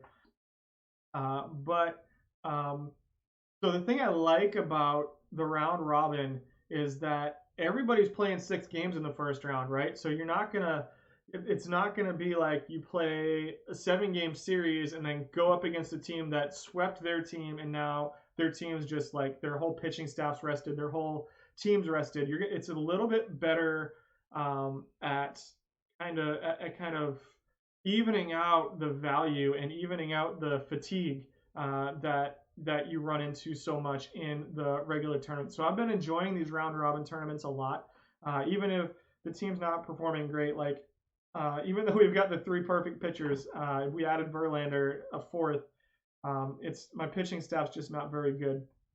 right now. So, but just looking at the tournament tree is pretty cool. So you see like 2-1, 2-1. So this team's probably going to make it. This team hasn't won a game yet. This team hasn't won a game yet, and so it's a little bit more interesting to me than the regular tournaments. I'm still going to be running tournaments to do the list. I wish it was the best. Yeah, no, I agree. Because then you get into the quarterfinals and they become. Some of them are single elimination. Some of them are best of 3. These ones, are they single elimination on these? I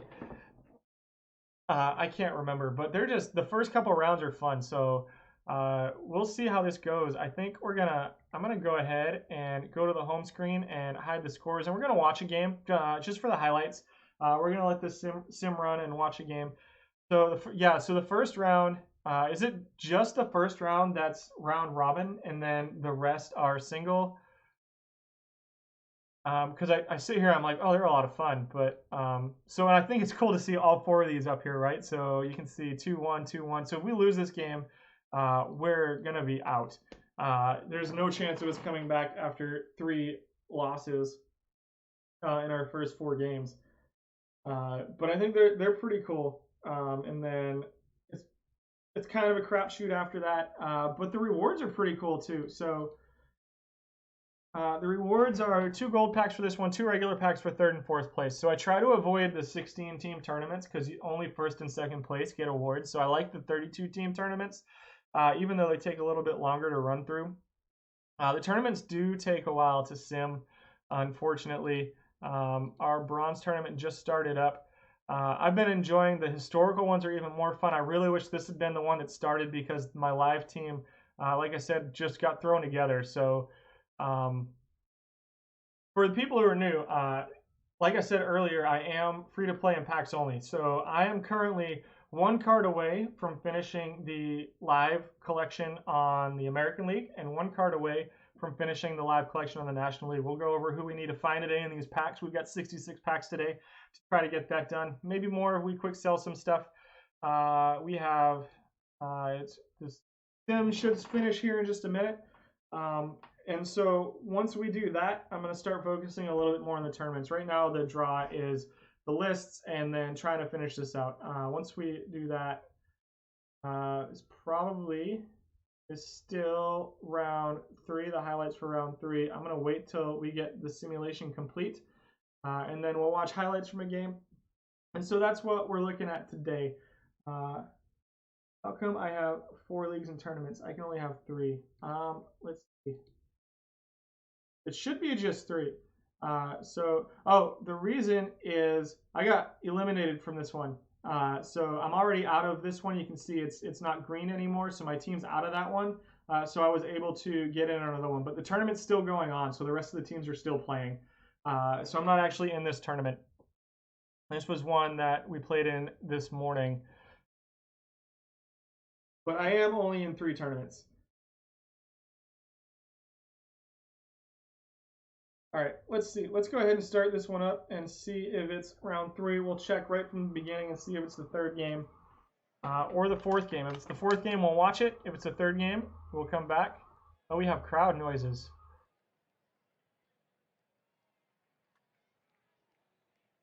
Strasbourg's pitching, so it should be game 4. And we're not off to a good start. 1 out home run for Jose Altuve. In the bottom of the 1st. We're going to get knocked out of this one really quick, I think. I don't think we're going to make the 2nd round. It'll skip to, I'm just going to do highlights here. Top of the 2nd, 2 balls and 2 strikes. Matt Chapman batting for us, our 3rd baseman. Judge and Harper got on. The 2-2 pitch to Chapman. He strikes out. Not good, Matt Chapman. Next up is Harrison Bader, number 8 hitters. Bader strikes out. Aaron Nola gets 2 strikeouts with runners on 1st and 2nd. And that brings up Chris Bryant. Wait, what happened? Oh, he got out of the inning is what happened. We move to the top of the 3rd now. 2-1 to Chris Bryant with a runner on 1st. That's Ozzie Albies on 1st. Bryant hits one on the ground to shortstop. Looks like a double play ball. Is a double play ball. And nothing doing in the top of the 3rd for the Decimals. Moving on to the bottom of the third, Jeff McNeil. Strasburg still pitching. The 2-1 pitch to McNeil. Deep left field. That'll be the second home run Strasburg's allowed in 3 innings, and it's 2-1 now. Time running out for the Decimals against the Essex Function. Chapman will come up with a runner on first here in the top of the 4th. Aaron Nola still pitching well. Chapman hits one into right field. That one's going to be extra bases. He's going to reach second. Will the runner try to score? No, it'll be runners on second and third with 2 outs for Harrison Bader. And Bader will face a 2-2 pitch. Already struck out with runners on previously. Hits this one to the shortstop. Should end the inning. The throw to first. That'll be the end of the 4th for the Decimals. It is still 2-0. Essex leading the Decimals. We skip to the top of the 6th. Freddie Freeman, 3-2 with nobody out, nobody on. Takes ball 4. A leadoff walk for Freddie Freeman from Aaron Nola. That brings up Gleyber Torres, our number 4 hitter. Resting. Torres with a runner on first and nobody out. The first pitch to him is hit in a deep right center field. And with one swing of the bat, Gleyber Torres ties the game at 2. The Decimals' hopes are still alive in this round robin. Moving on to the bottom of the 6th, after the Decimals score 2 runs. It's not looking good. A leadoff batter against Nick Birdie, but he strikes out George Springer. Next up will be, we move to the top of the 7th. Will Smith against Will Smith. The catcher, Will Smith, against the pitcher, Will Smith. It's 1-1, 1 out, nobody on. He hits one to deep left. That one, is it far enough? That one's gone. The Decimals come all the way back and take a 3-2 lead here in the top of the 7th inning. The next batter is Ozzie Albies, still top of the 7th. And they go back to back. That one's crushed to left field. The Decimals take a 4-2 lead in the top of the 7th inning. Currently 1 win out of 3 games in this round robin, double round robin. They're needing to win all 3 games to get through this. Shane Bieber comes on in the bottom of the 7th. He'll face Marcus Semien, Byron Buxton, and Christian Vasquez, the bottom of the Essex order. And he'll walk the leadoff batter. Not good for your first batter of the game, Shane Bieber. As Byron Buxton will come up. Throw over to first. Not in time. I don't think I've ever seen somebody actually get picked off in this game. He'll continue to throw to first. Shane Bieber does not want to throw home after walking Marcus Semien. Finally comes home. It's bunted down the first baseline. He'll pick it up, throw to first for out number 1, but the runner moves to second as Freeman makes the play to Albies. Christian Vasquez will bat next. The 1-1 pitch to Christian Vasquez is hit on the ground to short. Should be out number 2. The throw on to first is out number 2. There's now 2 outs in the bottom of the 7th. For the top of the order, Jeff McNeil comes up to face Shane Bieber. Semien walked to lead off the inning, moved on to second on a bunt. That one's hit up the middle and into center field. Will Semien try to score? He will. The throw will not come home, and it's 4-3. Essex pulls to within 1 run with Jose Altuve. Altuve, remember, hit a home run in the 1st off of Steven Strasburg. There is not a double round robin for all card levels. As far as I can tell, I think there's a cap and there's open ones. There's an open live and an open historical, which are the ones that I've been entering. And so they're a lot of fun. Altuve swings and hits it on the ground to short. Will it end the inning? It will. Decimals clinging to a 1-run lead, clinging for their lives here in this tournament, in this round robin. Joey Gallo in the bottom of the 8th will lead off. Shane Bieber still in the game. On the ground first, easy play for Gold Glover Freddie Freeman. 1 out. Rafael Devers comes up with 2 outs. The 1-2 pitch to Devers from Shane Bieber. He'll hit it on the ground, back to Bieber. He throws to first. Out number 3. On to the 9th inning, the Decimals still with a 1-run lead. Aroldis Chapman into the game, not our favorite person, but we need him to come through for us. He'll face JD Martinez to start things off. The 2-2 pitch. Swung on and missed for strike 3. 1 out. The Decimals 2 outs away from staying alive. Semien comes up. He scored the last run after walking. The 2-0 pitch to Semien is hit into left field. Marcus Semien getting it done for Essex here in the late innings.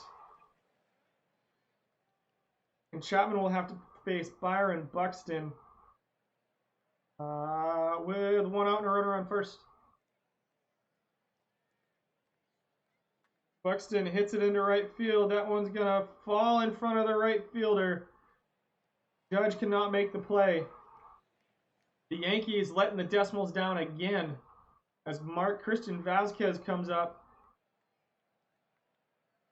Vázquez hits it on the ground at third. It's softly hit. The throw over to first is not in time. Are you kidding me? Christian Vázquez just got an infield single to load the bases.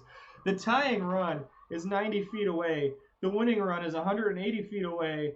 The Decimals needing to win all of these games to advance to the second round of the tournament. And Chapman has to face the top of the order now. And Jeff McNeil. The 0-1 pitch to McNeil with the infield in. It's hit on the ground to the shortstop. The throw home. He'll make the play. On to first. They turn the double play to win the game. A 6-2-3 double play to end the game. And the Decimals clinging to life in the live double round robin tournament, which is simulating right now. Do you guys want me to get straight to packs, or do you guys want me to do another game? I'm going to leave it up to you guys. Another game. We'll do another game. Let's check in on... Mr. World wants packs. We got 1-1. The next one will do it. The next one will get us whatever we're going to do. Game. All right. Sorry, Mr. World. We'll do one more game. We'll see how it goes. If they lose, then we're going to go to packs.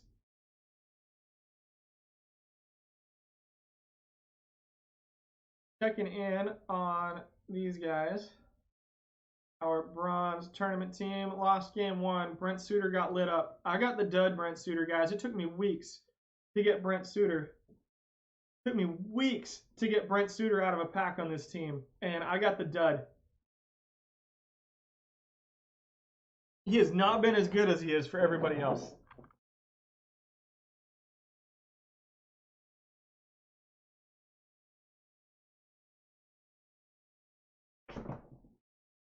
See, SX function. I don't know if it's come through yet. We'll start it up. If it's Strasburg, we're going to come back. All right, I need to get something into... Oh, we're 2-2 on packs now, guys. You're killing me. This is Flaherty. All right, this is the new game. We're going to do it real quick. We're going to burn through this, and then we're going to get to the packs. Marcus Semien continues to kill us with another home run. Not another home run, but he hit a home run. So he's now walked, singled to get our heart rate going, and then hit a home run. Marcus Semien is the guy that's beaten me in this tournament. And we got Judge with Bregman up, bottom of the 4th, 1-1.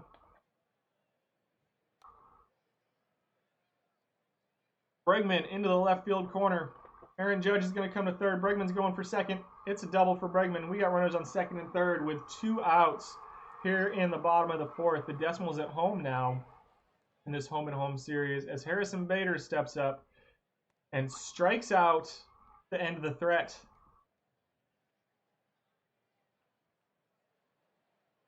Now, bottom of the 5th for Gary Sanchez.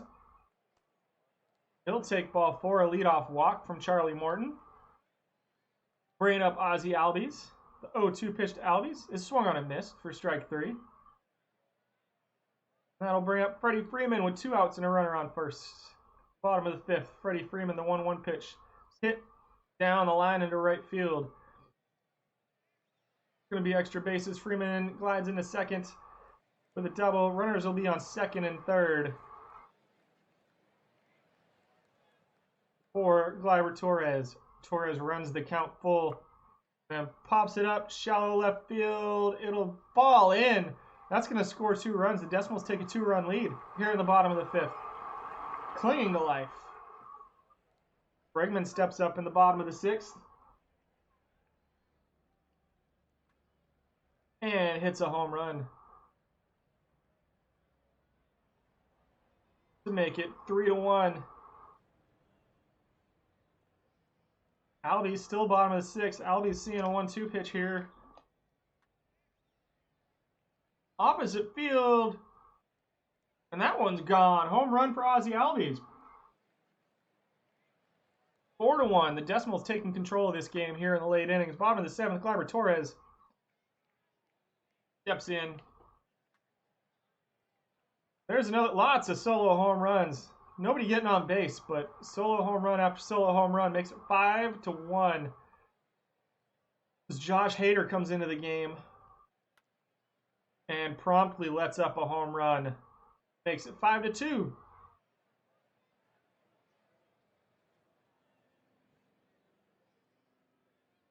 Top of the 9th, Chapman on with 2 outs facing JT Realmuto, who is one of the better catchers in the game. But he grounds out to third, and that'll end the game. All right, guys, we're going to move on to packs. We'll come back to this after packs if they still happen to be in the tournament.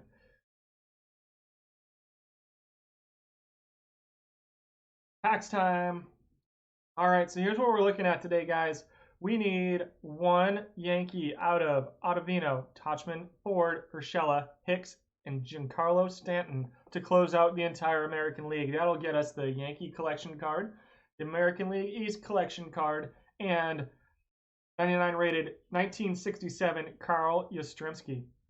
On the National League side, we need Mets. Why has it got to be New York? Like, seriously. We need Porcello, Mats, Betances, Brandon Nimmo, Michael Conforto, or Edwin Diaz or Noah Syndergaard. By the way, guys, 3 of these guys I have on my other teams. It's ridiculous. I've got all these guys that I need. I got Gio Urshela on one of my other teams. I've got Ottavino on one of my other teams. I just can't get them on this team. We're 1,500 or so packs into this team. We're currently 2 away from having all of the live collection cards. Really briefly, we need 106 cards for the entire collection. We need 8 perfect cards. We need 13 diamond cards, 15 golds, 68 silvers, and 2 bronzes still. I still have Yanni Chirinos, who I want to add to my bronze tournament team, and Tanner Scott, the bronze American League East cards. It was pack luck, man. It was, so I opened, I'll talk, let me get through this real quick, and then I'll talk about that. So keep in mind that we have pulled an Acuna Jr. and we have pulled a Cody Bellinger. We quick sold both of them on Monday in order to open more packs, which got us to where we're at right now. The 40 packs we got out of those worked out pretty well and got us down to needing 1-1. So I've opened so many packs because of pack luck. Yes, that's exactly and entirely what it is. So we had the first week was really rough, and then we opened a Huey Jennings perfect card on this team, which we sold for 207. Actually, I think I sold him for 300,000 points. We turned around and opened 270 or so packs with those. We got a perfect Mike Schmidt, who I played for about 3 days and was not impressed with. So I sold him for like 250 or something. Out of those packs, we got Nat Lajoie, who is still on the team because you're not going to get a better infield card than that besides maybe the perfect Ozzie Smith. And I actually think the Nap is a little bit better. And then, so out of the cards we sold from those, we ended up with like 170 packs from quick selling stuff and from selling some of the other stuff on the auction house. And then out of that, we got a Greg Maddux which we sold for 300 perfect points.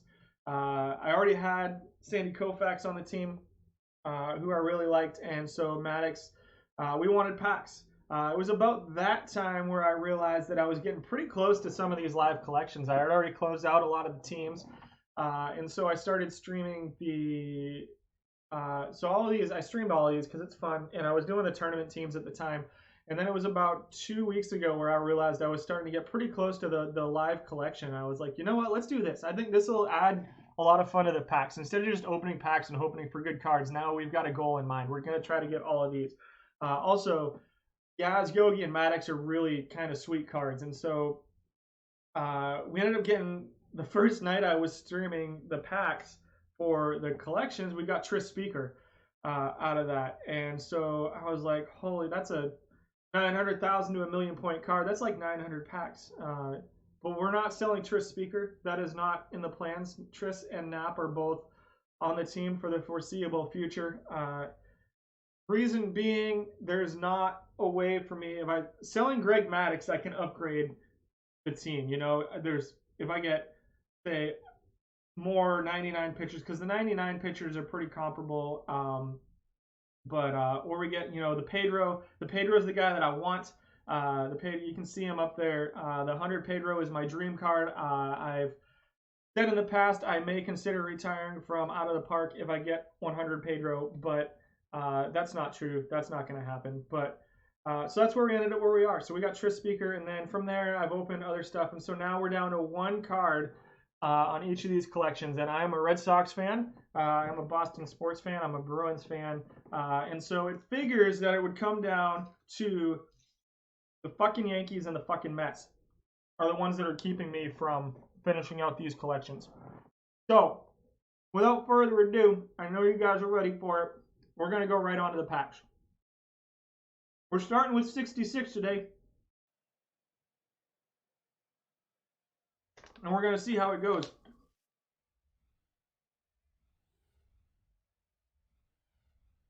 Neil Heaton's a pretty good starter at the bronze level. We'll talk about him tomorrow, I think. We got a gold in our first pack is Rhys Hoskins, who does not help us.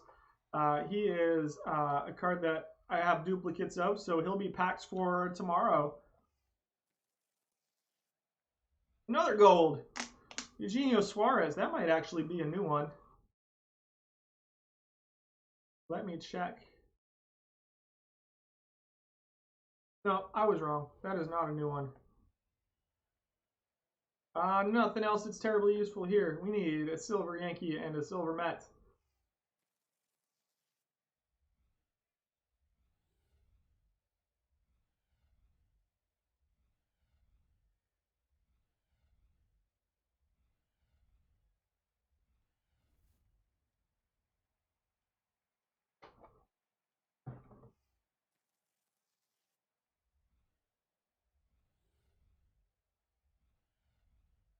And a quiet first few packs outside of those two golds. They'll be packs for tomorrow. Pagliarulo is decent at third base at the bronze level. Not great. You can definitely do better. Did not make my top 5 list. He's still playing on one of my other teams. On my main team on one of my other teams.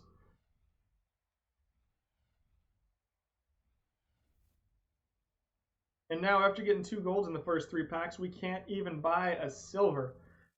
Still need 1 Yankee and 1 Met.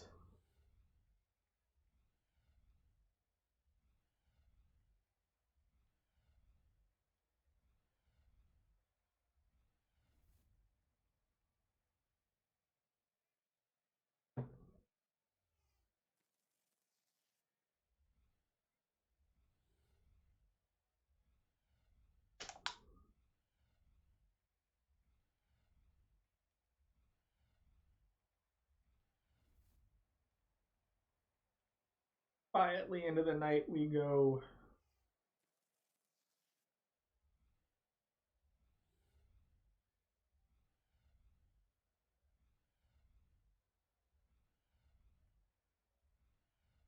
Here's a silver Lance Lynn. Does not help us at all in any way.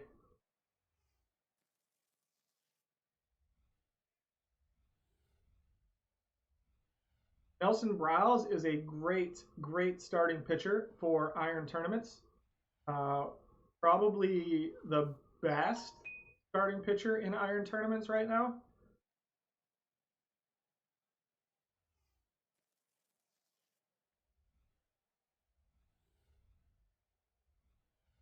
Not helpful here at all.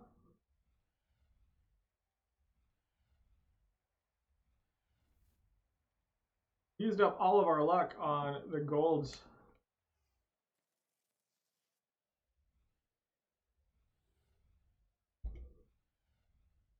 Charlie Root is another good starting pitcher at the iron level.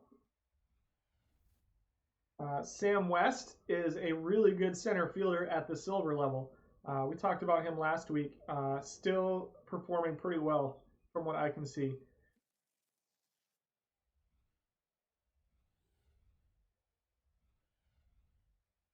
2001 was a really good year for baseball, not for a lot of other things, but for baseball. Craig Counsell, part of the Diamondbacks, knocking the Yankees off in Game 7. So that was really nice. I liked it. Mark Gubicza.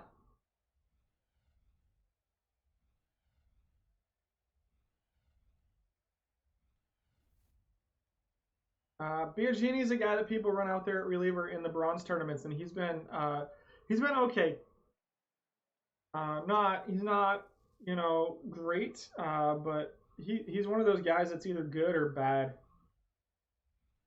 Not a lot of in between from what I've seen. Archie Bradley is not a Diamondback we needed for the complete collection. We still haven't gotten a single hit yet so far. Bobby Bradley's pretty good at first base in iron tournaments. I think there's better guys out there, but if you need a bat who provides power, he's a power hitter that hits pretty good down in those iron tournaments.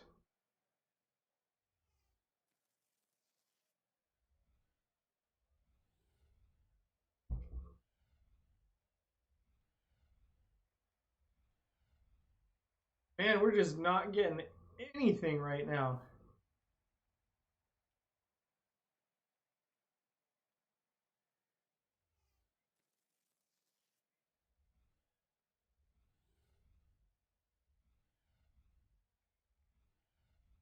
Two silvers in a row. Neither one helps. Marcus Semien. Like, that's a duplicate, so we'll sell him for packs for tomorrow. Semien, as you may remember, was just crushing us in that double round robin tournament. Brian Ricard is a pitcher that's pretty good in the bronze tournaments as well.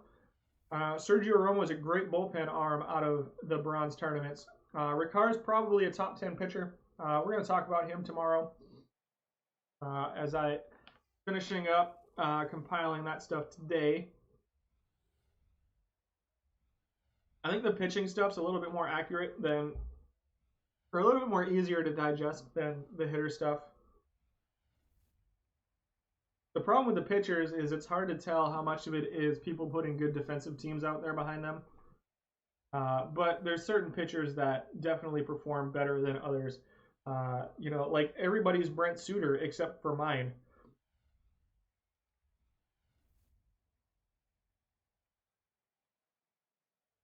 So if I had to pick one to get today, it would be one of the Yankees. I really want to add Yaz to the lineup. But we'll see. Ottavino, Tauchman, Ford, Urshela, Hicks, and Giancarlo Stanton are the ones we need. We're 20 packs in and we don't have anything yet.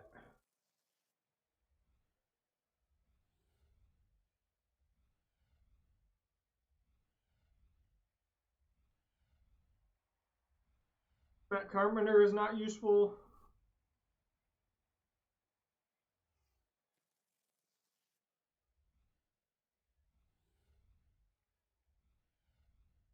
This is all because my man Cavicom went back to work, and he's not here watching. You can tell him I said that. If you're watching my stream for the first time, on Sundays, there's a guy, Cavicom, Cavacom, does tournament streaming on Sundays, and he goes all day and does the perfect teams. Now he was gonna finish up the Tim Anderson was the White Sox I used to close out the White Sox. Oh, here comes a perfect Stan Musial. Guys, we just got a hit. Our first hit in a while. That's a big money card right there. I don't know quite how much. We're going to check out those ratings. Thank you, Zenecis. Every time I start talking crap about Cavicom, something good happens. So 105, 112 power. Holy smokes. I don't know if I want to sell this card. 72 defense, 74 eye. That card is silly. That's a good pull. That's a good pull right there. It does not get us Yaz, unfortunately. But that. So we finally got some of the luck back. Let's see if we can get the rest of this stuff done. David Price for the Dodgers is a duplicate. Louis Chessa does not help. I might keep him, man. He is probably better than Yaz. Billy Wagner from his Phillies days.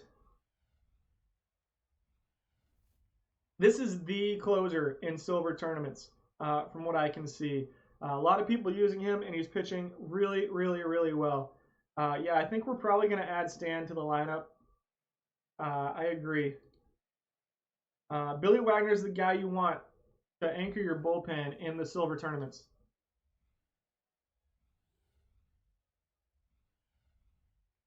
So I'm going to go with getting a Musial is better than getting one of these silver Yankees.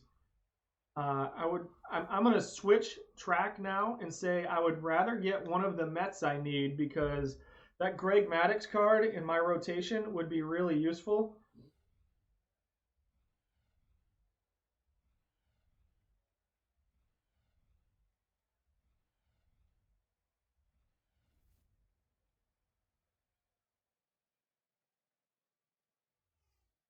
This is the Decimals account, Coach. If it was one of the other ones, then Musial would be getting sold, because they need help. And they need more help than one left fielder.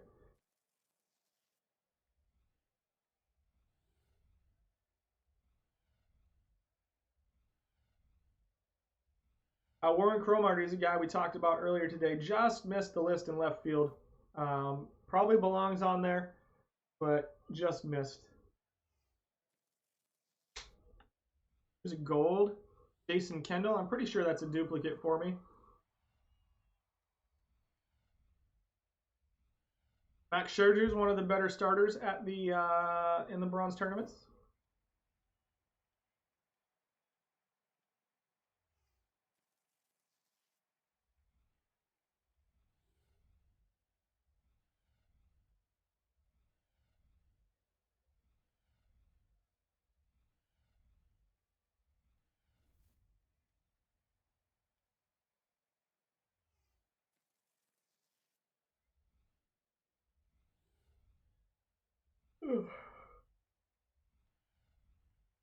Silver Luke Jackson for the Braves is a duplicate.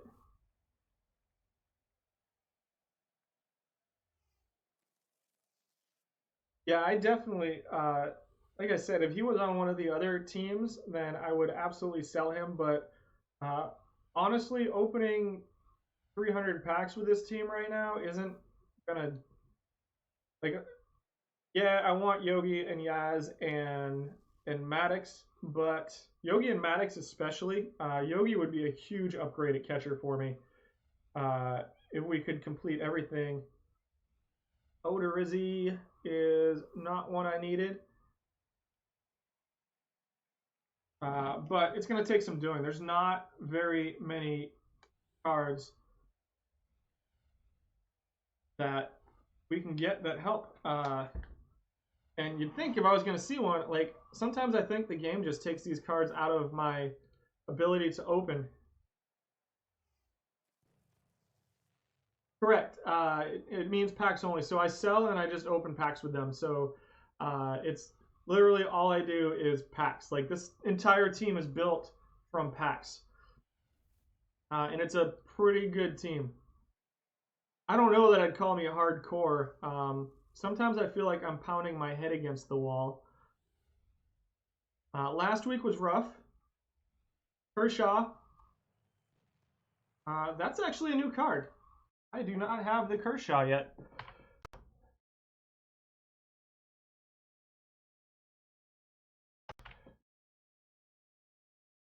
Hold on, I just effed my spreadsheet up. There we go. Fixed it.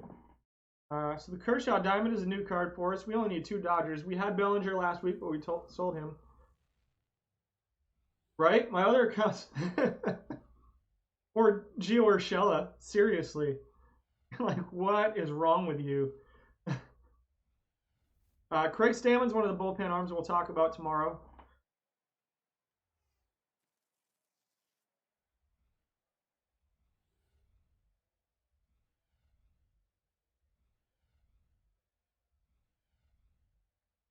Billy McKinney is a guy I really expected to develop into something better than what he has at the professional level. He's a guy who I thought was going to be a really good #1 hitter for whoever he played for, and he just hasn't turned into it.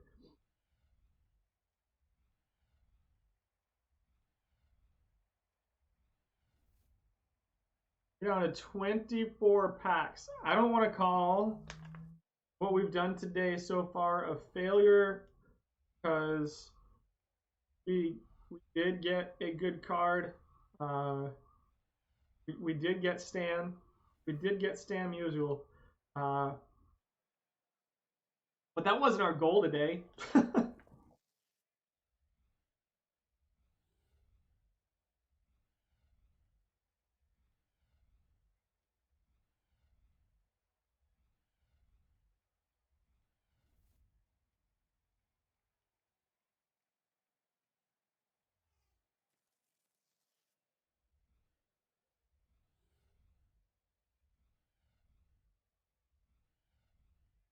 Seriously, guys, Rick Porcello, Steven Matz, Dylan Betances, Brandon Nimmo, Michael Conforto, Edwin Diaz, or Noah Syndergaard.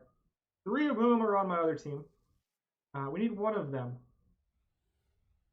Or Adam Ottavino, Mike Tauchman, Mike Ford, Gio Urshela, Aaron Hicks, or Giancarlo Stanton. I mean, like, accidentally.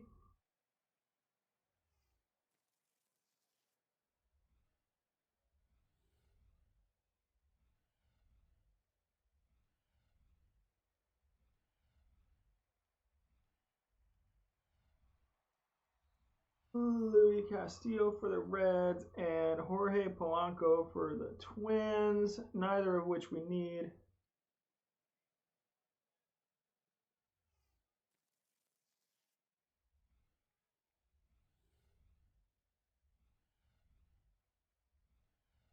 It's like hurting my brain at this point that I can't get these cards.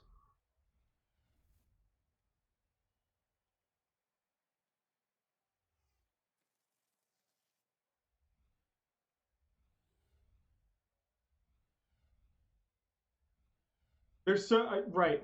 They're so bad. It's like 10 cards out of what 3,600.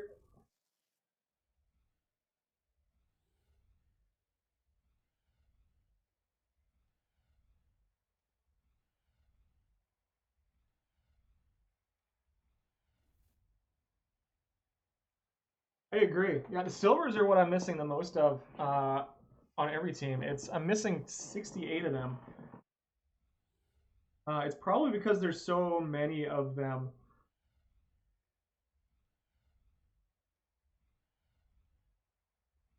Max Muncy is a duplicate.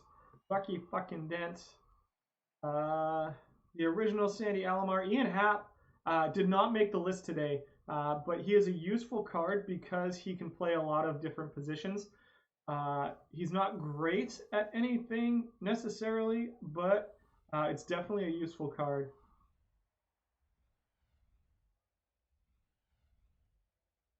Rolly Fingers is a card I've been looking to get my hands on. So for the Iron Tournament, so that's a pretty cool find for me there.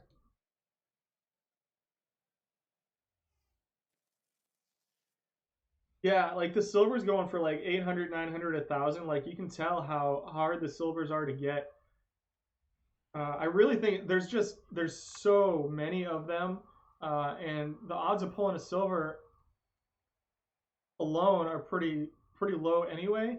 And then when you add how many there are, they're just way more difficult to get.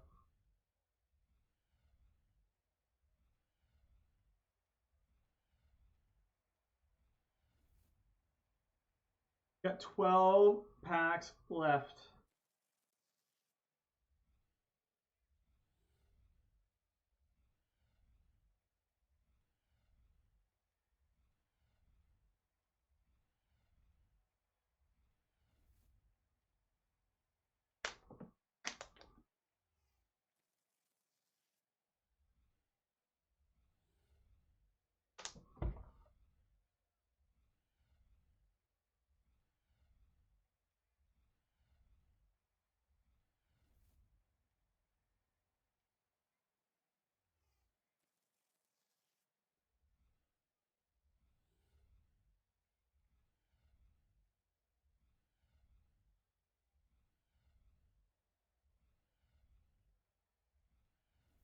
Running out of time. Yeah, I don't think I have a choice but to keep Stan. There's a Cliff Lee. Probably won't make the rotation. Might be a sellable card. I don't know how much that Cliff Lee goes for. So there's another good one.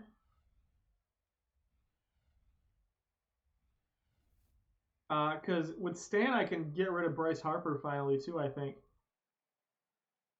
If I don't know, maybe, I might have already gotten rid of him. So 76 stuff, 75 movement, 90 control, 90 stamina. That's a pretty decent card. We might keep him for historical tournaments.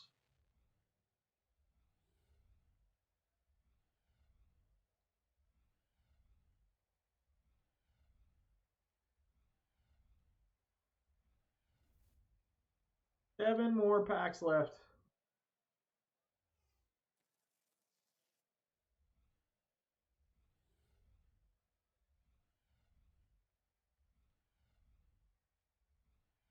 You just got another follow, Mr. World. I appreciate the follow. Thank you very much. We're down to 6 more packs. I'm going to see how much that. I forget who we just pulled. Cliff Lee. We just pulled Cliff Lee. I'm going to see how much he sells for. He might be for packs tomorrow. I did not quick sell anything this week, so I've got a lot of live stuff to quick sell tonight. I don't know how many packs we're gonna have tomorrow. We will see. I'm gonna finish these up. We're gonna plug Stan Musial into the lineup, and then we're gonna check on our double round robin team and see how they're doing once we're done with these packs. I have some golds I might quick sell. Hi, Tarzan boy. I have some golds I might quick sell to maybe open a couple more packs today.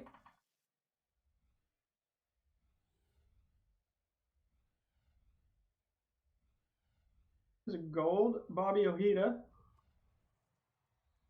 from the 1985 Red Sox. Last 2 packs.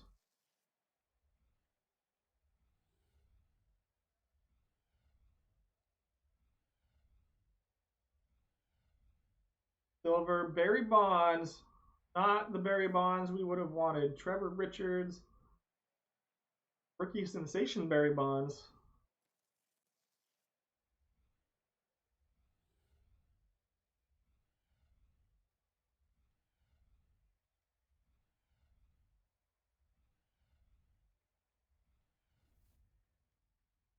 All right, let's go get Stan into the lineup.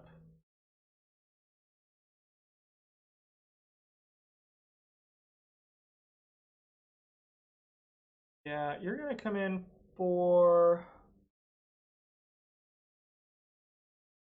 Let's see, who do we want out? We want Steiner? Snyder. That's a sweet card. For Mel Ott. I like Mel Ott's power. So one thing I don't have a ton of on this team right now is power. But I think I'm going to take Snyder out, because he's got the lowest power out of all these guys. Kiner plays only left field, though.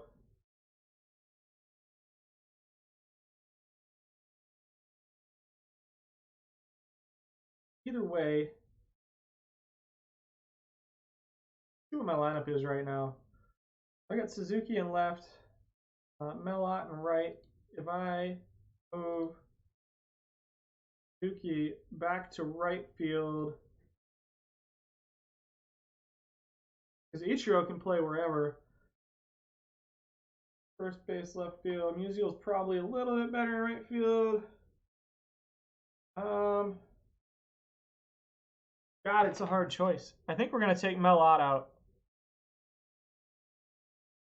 for now, and then we'll see how it goes. Musial's going to come in. And play some right field for us. Now I don't know what to do with my batting order.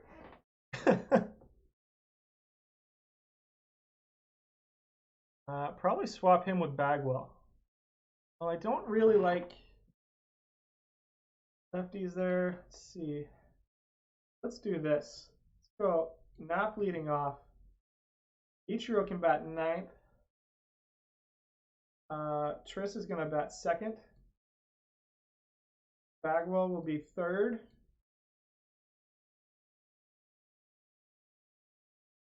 And I'm going to swap these two guys. I like going left, right, left. And then we got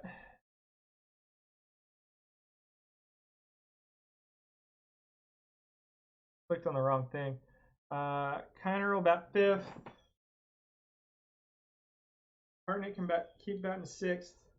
I like that lineup. I can live with that lineup. Let's see. Attack versus right. Who am I missing out on? Duke would play center field, but he's not coming in for Tris. And yeah, Duke's our number one pinch hitter against right-handed pitching. And then Eddie Matthews is our backup third baseman and first baseman right now. It shows cold right now. Dan doesn't steal bases, so that's a little disappointing. But I think that lineup's pretty good.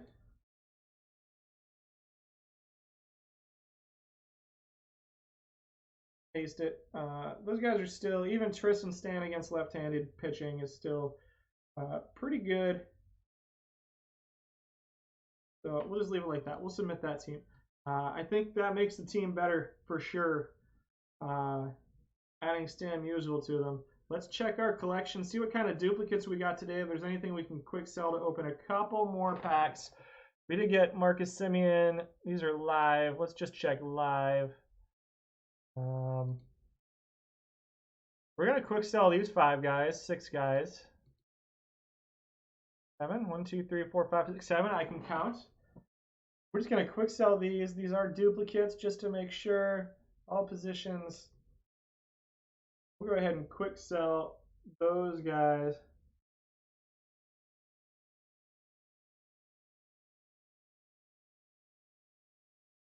We'll buy 7 more packs.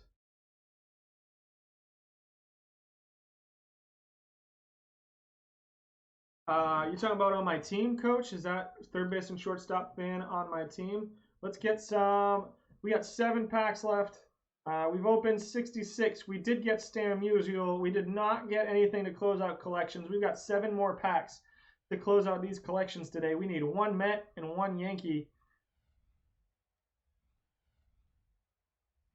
There's Joe Tinker. That's a good card. Number 2 rated shortstop on the bronze tournaments.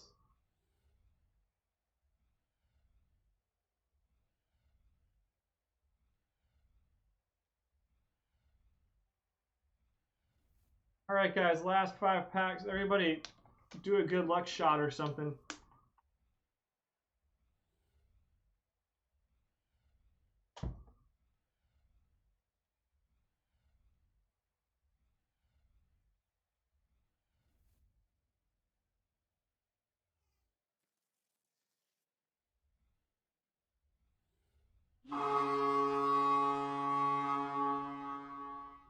Danny D. Smith Jr., thank you for the follow. Much appreciated. We're down to our last 3 packs. I'm going to go in. Oh, yeah. Bennett short and third, so Fox the third. Yeah, the Matthews card's a little bit underwhelming to me. I'm going to take a good long hard look tonight and see what to do about that. It's a good card, but it's not super great. I'm going to see if there's somebody else I can plug into the lineup. Maybe who plays more positions. Here comes there's Noah Syndergaard, guys. That closes the Mets. We just added Greg Maddux to the team at our second to last pack. I bet you never thought you'd see somebody get that excited about getting Noah Syndergaard. So my apologies for that.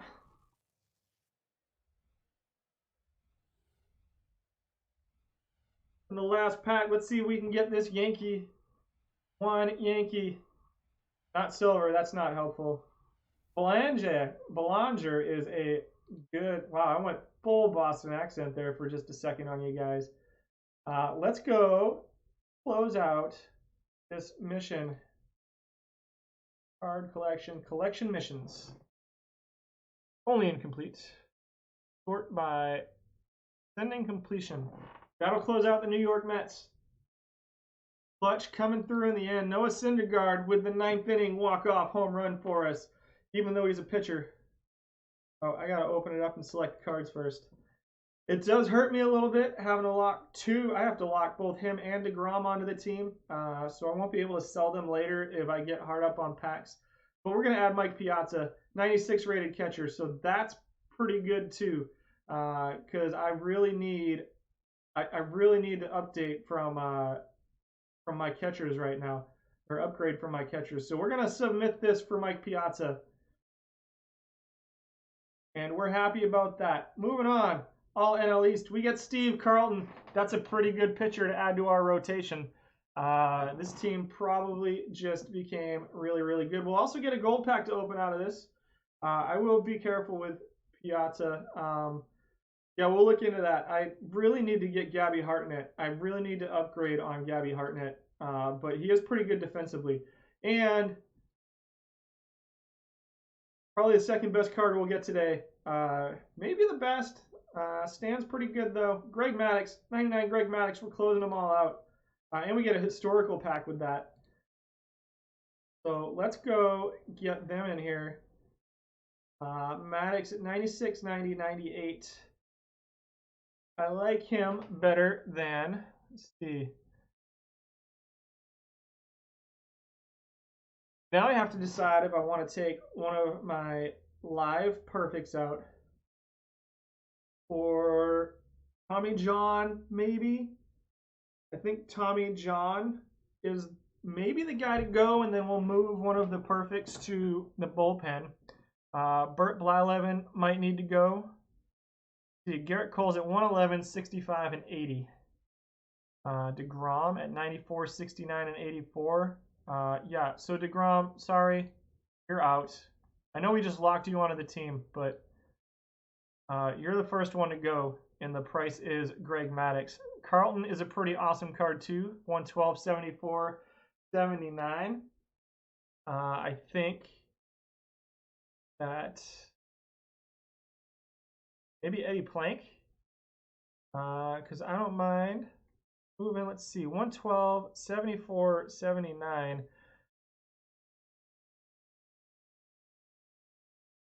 Plank is throwing up a 535 earned run average after 3 last year's, right? It was the Yankees and the Mets, and we got a Met at the last minute today.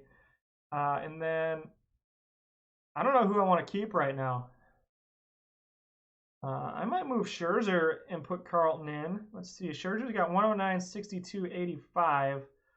Carlton's a little bit lower on roll, but a little bit like way higher on movement.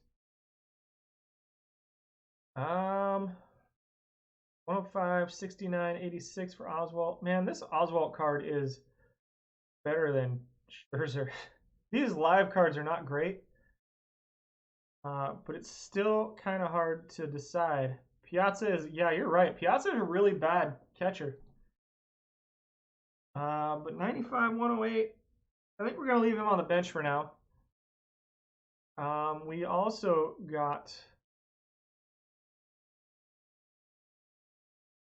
It's still kicking my ass. Someone Babe Ruth is still kicking my ass. Even though the Sox have 4 World Series in the last 15 years now. 16 years. He's still out to get me. Specifically. 1, 2, 3, 4, 5, 6. That circle change is filthy. God,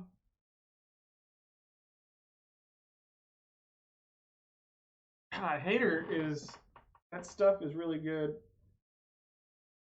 Guys, I don't know who to take out of the rotation. I don't know who to bench for Carlton, but I want Carlton in the lineup. That's all I know right now.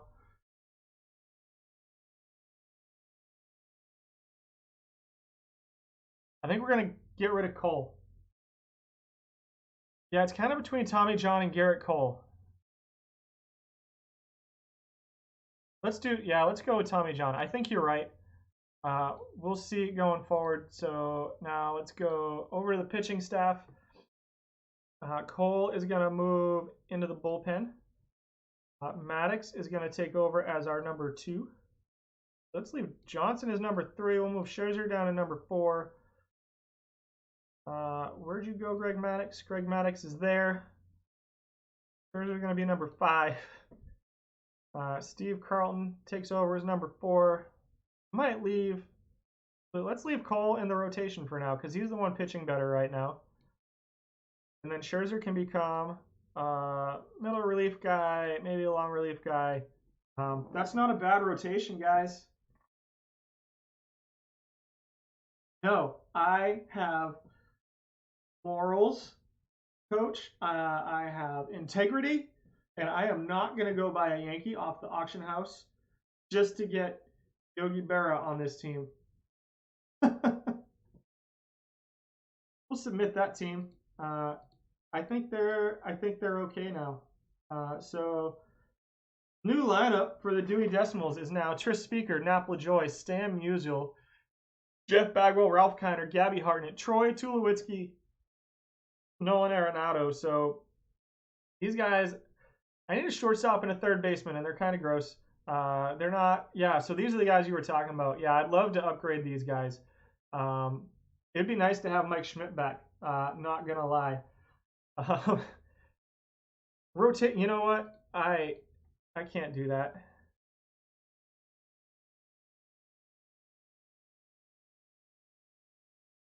I think I want to do that. I think I want Koufax second now and Maddox first. We're going to see how that goes. All right, let's go open these 2 packs. Which one first, the gold pack or the historical pack? I'm going to go with the gold pack. We'll see if we can pull, if we pull a Giancarlo Stanton out of this gold pack, I'm going to lose my shit. Let's do it. Here comes Giancarlo Stanton. He's going to be our gold.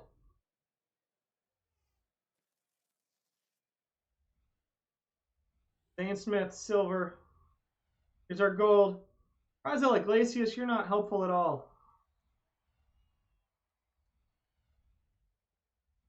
No help there. No Yogi Berra today. And our historical pack, let's see what it is. We get Don Ace, pretty good. Mike Maury, here's a gold. George Foster, I think that's a duplicate. I may be wrong. Jeff Shaw, Nick Punto, and Wally Ritchie.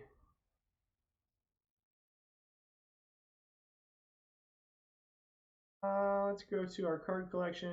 Only display duplicates. We got one more pack we can get here. Let's quick sell Raisel Iglesias. We're gonna try to get this Yankee. So the silvers I've still been putting up on the auction house because it's pretty good value. So the golds don't sell very fast. Like Odorizzi's going for $725, which is dumb. And these are all live cards. I haven't looked at the. Let's go all types. Billy Wagner, 2,500.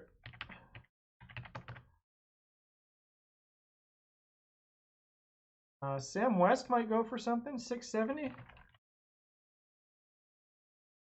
We'll go watch a game and see if some of these cards sell. And maybe get to open a couple more packs.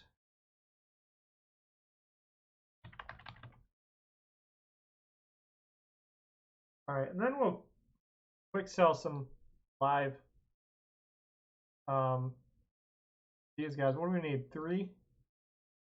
Sell those 3 cards. And get 2 packs. We'll open 2 packs now, and then we'll go watch a game, and then we'll see what sells. All right, Ottavino, Tauchman, Ford, Urshela, Hicks, and Stanton are the guys we're looking for right now. Here's a diamond. Grandal, that's maybe an upgraded catcher for us. And one of 2 diamonds in 1 pack, and a Strasburg. We can quick sell that. Wow, after 45 packs of nothing today, it just went crazy on us. And now we're gonna get the Yankee. Here it comes. It's gonna be. We're gonna close it out with Mike Ford. Is what we're gonna close it out with. I'm calling it now. Oh, no silver there. You see that silver back? Nothing. Eddie Higuera. That card might sell pretty well. I want to check out Grandal. He's 95. Should be right in here somewhere. 50, 80, 83. Good defense, though. What are we looking at with Hartnett? He's 68, 112. Gabby Hartnett has so much power. Grandal maybe instead of Jason Kendall. I think I'm going to take Kendall out. Put Grandal in. I'm going to let Grandal start. I'm going to see how he does, because with them adjusting the catcher stuff, I wonder what Grandal is going to do to this pitching staff. He's not as good a hitter, so he's going to, well, he's probably still our number 6 hitter, above Tulowitzki and Arenado. Where is he at? Lowest contact. Yeah, maybe not. So we'll bat him 8th. I'm going to see what he does to our pitching staff. And I have a feeling that he's going to be good. Let's see. Ratings. Catcher rating of 92. 97 catcher ability. Not a great arm. So we'll see. I think that's where we're going to go. And then Gabby Hartnett becomes our number 1 pinch hitter too. Because he's got some pop. Well, maybe Duke Snider is going to stay number 1. 91 and 107. Hartnett's going to be. Luke Jackson already sold.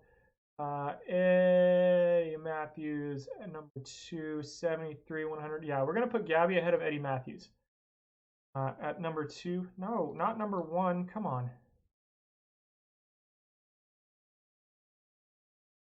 And we'll do that over here too.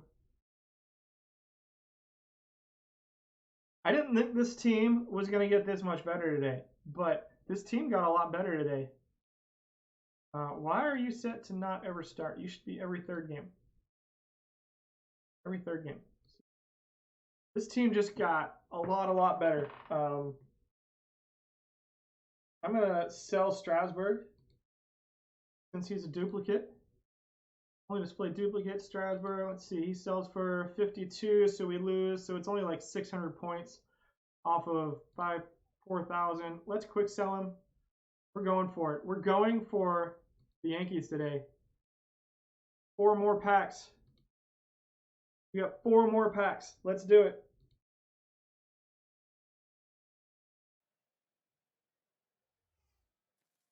We're going to get 100 Greg Maddux here is what's going to happen.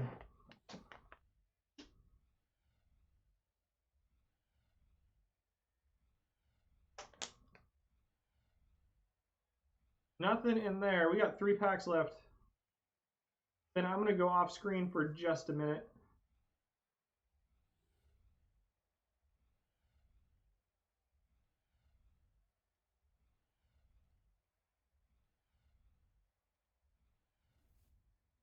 Another Ian Happ. So we should have some packs tomorrow. I don't know how many. I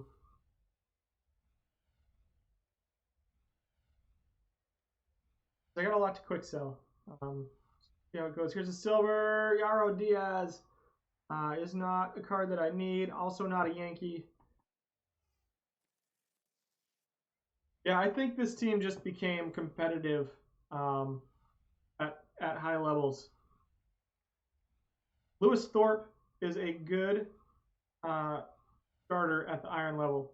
Nothing out of that. So nothing out of those packs. But here, I'm going to let you look at my lineup for a minute. And actually, I'm going to go ahead and head back to the start screen real quick. And then something just sold, but I'm not sure what it was. We got eliminated from the live round robin, but the historical double round robin just started. We do not have our best team in this right now. But we have a pretty good team in this. We have a team that just got a lot better to put into these historical round robins. And I think it's going to be fun to watch tomorrow, starting tomorrow. So it's simulating right now. I'm going to see where they're at. They're up 2-1, or they've won 2 games in the round robin. No. Oh, God. Cancel. Hide scores. Out of the park start screen. Let's go back in, and we can watch a historical game. I'm going to go off screen for just a minute. I will be right back.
All right, guys, apologies for that. And the answer to your question, hide on Kush, if that's how I say that, uh, is yes, I absolutely prefer regular packs. Maybe if you're just starting out and you really, really need a gold player just to upgrade your team at the rookie level, buy a gold pack. But the regular packs give you just as good a chance of getting the diamonds and the perfects as the gold packs do. The only thing you get out of a gold pack is 1 guaranteed gold. So basically what that means is if you don't get a gold in the first 5 cards, the 6th one's going to be a gold. Otherwise, the gold packs are not cost effective. A little bit more cost effective now that they're only 3,000, but I think the regular packs are way better. So for instance, especially if you're doing like 270,000 points or whatever. Like when I sold Huey Jennings for 270, it would have been 90 gold packs, so I could have gotten 90 gold cards or 270 packs. You know, Nap LaJoy is going to lead off the first for Beck. Oh, we're playing against Nap LaJoy now. He will ground out to himself to start the game. Top of the second, runner on first. Ted Lyons is pitching for us. This is a completely different team than the Decimals are going to be running out there tomorrow. With Willie Mays on first. Uh-oh. That one's into the gap. Way back. Home run for Myers. John Myers. I'm going to be honest. I'm going to look him up because I don't know who John Myers is.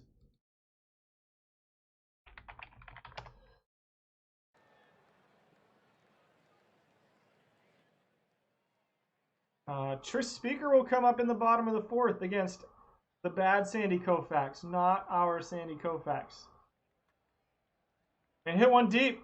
Chris Speaker has made it a one-run game in the 4th inning. John Myers baseball reference.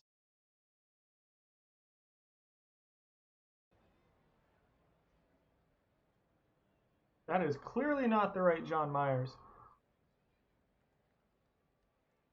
Catcher, 1912. Try this again. Sorry, I know the sound kind of goes in and out while I'm doing this.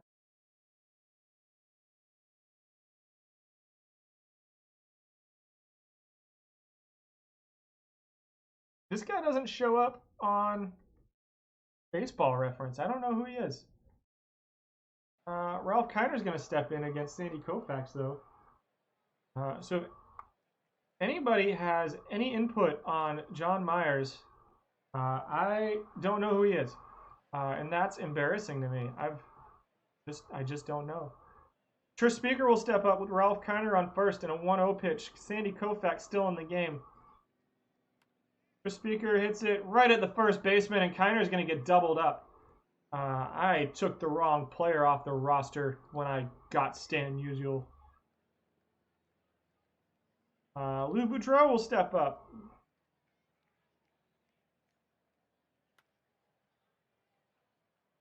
And it's starting to become a blowout. That's going to score a run, at least one run. Or it'll score just one run. It's 4-1.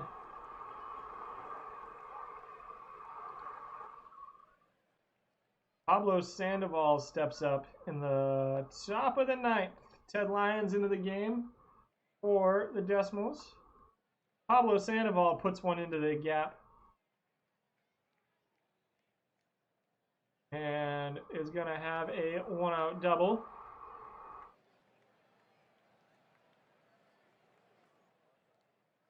That brings up Tris Speaker, bottom of the 9th, runner on first. The 0-2 pitch gets away from the catcher. Still 4-1. But the Decimals trying to do something, but Tris Speaker gets out, and that brings up Jeff Bagwell with a runner on second and 1 out. Bagwell hits it down into the right field corner, and that's going to put the tying run at the plate. That'll make it 4-2. The Decimals trying to come back.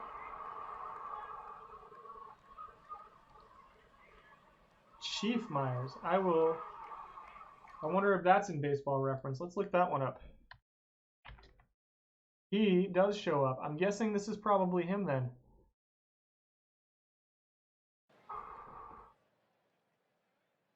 Played for the New York Giants. That card will pop up at the end.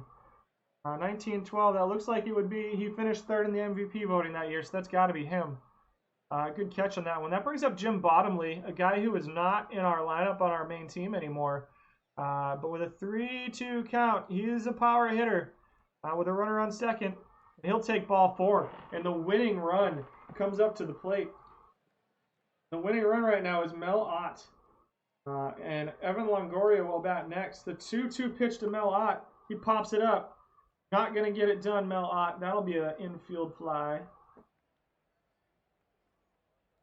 And trying to close it out, Duke Snyder comes on a pinch hit for Evan Longoria. He'll face a 1-2 pitch from Bob Feller. And he'll take strike 3. The Decimals fall to 2-2. With 1 minute left before the simulation, the Decimals need a win in their next 2 games. They're going to face tied scores again. So the schedule is going to have them face HKG, who they lost to, and then the team they just lost to again. So they took out New York twice and then lost to those 2 teams. So we'll watch the end of this round robin, and then it'll be time for me to sign off. Anyhow, in 1912, Chief Myers, John Myers, hit 6 home runs, but had an on-base percentage of .441. 16 doubles that year, over 437 plate appearances, 47 walks, and just 20 strikeouts, something you don't see often today. Also stole 8 bases out of the catcher position. Finished 3rd in the MVP voting. 1912, the MVP was Larry Doyle. Honus Wagner was second that year in the MVP voting. So we are currently simulating. Let's see how the bronze team's doing.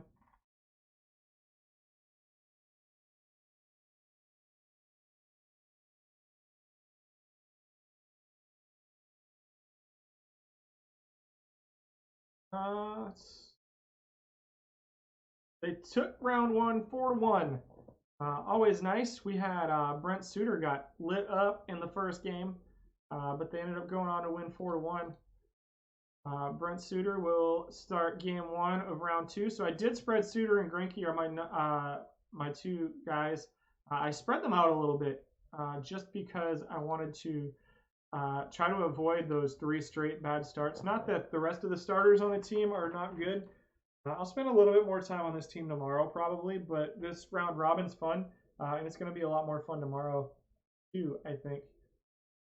Well, I guess we'll keep looking at them for just a minute.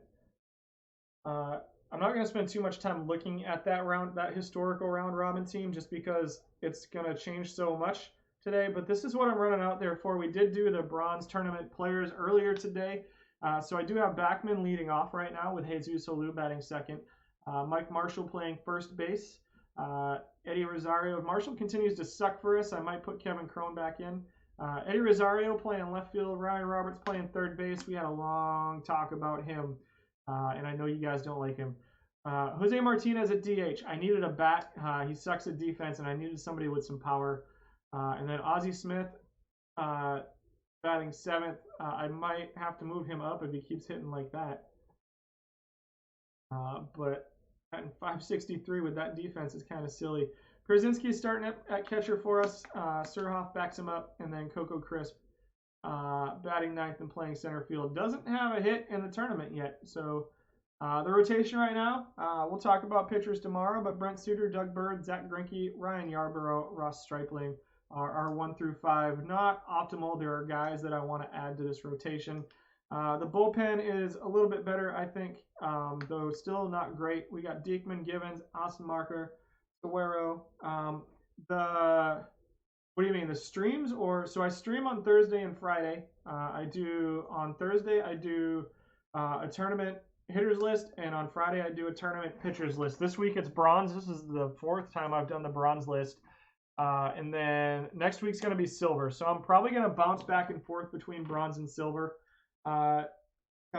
Silver will be next week, next Thursday and Friday. You can watch last week's, but I will warn you that up till this week, I was way overvaluing power and way overvaluing defense, and then undervaluing stolen bases, I think. So I changed my calculations up just a little bit, and so next week's is probably going to be way different than this week's, but I will be redoing silver next week. We're going to see how it goes from there. I may keep doing it after that, or I might just do tournaments. My team's pretty close to where I want it to be right now, so I may just run tournaments and do play-by-play on tournaments and stuff. I stream on Monday as well. Monday's usually a little bit of a shorter stream. I look into my 2 not decimals teams briefly, and then we open some packs. And it all kind of depends on what I have for packs too.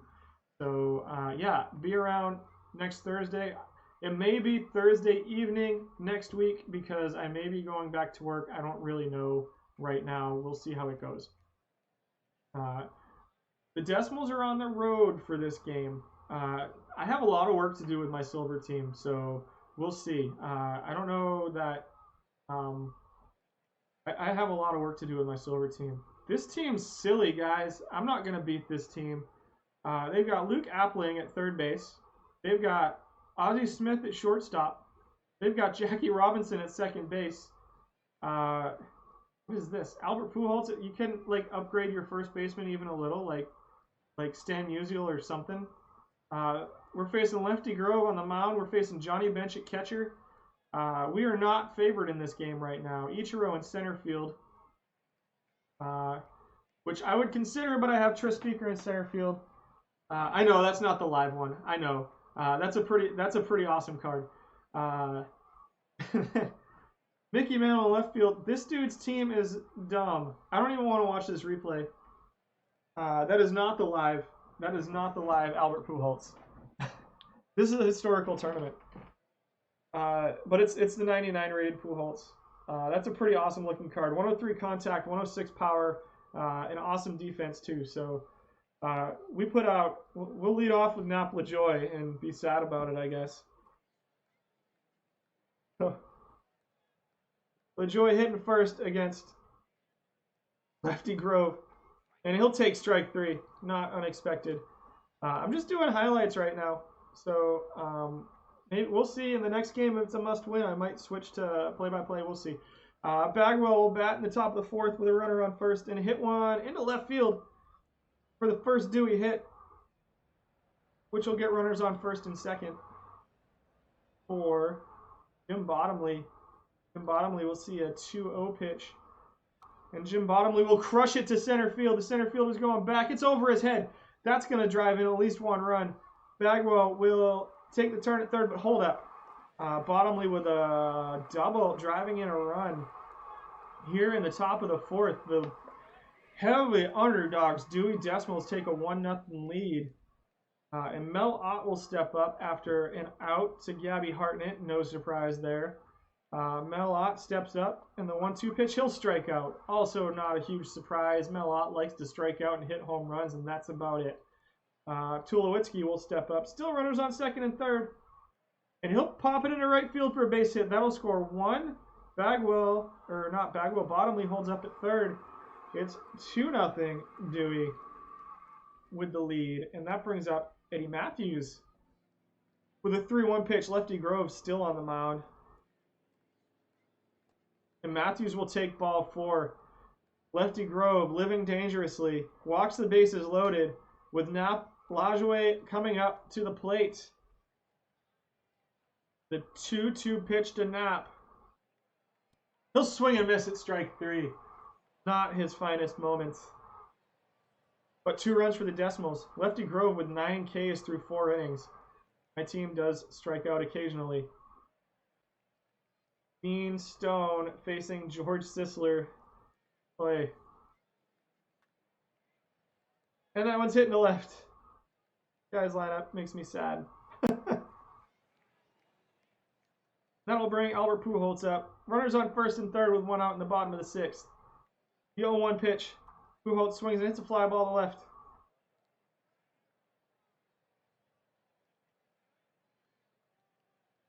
Kiner makes the play and throws it in. And that will be out number 2. Stone trying to work around it, but he has to face Johnny Bench. So it's 3-2 pitch. He swings and misses. Somehow. Some way. Decimals are through 6, up 2-0. Ralph Kiner sees a 3-1 pitch in the top of the 8th. And hits a fly ball to left. Going back on it as a left fielder, but that one is gone. Home run. 3-0 Decimals.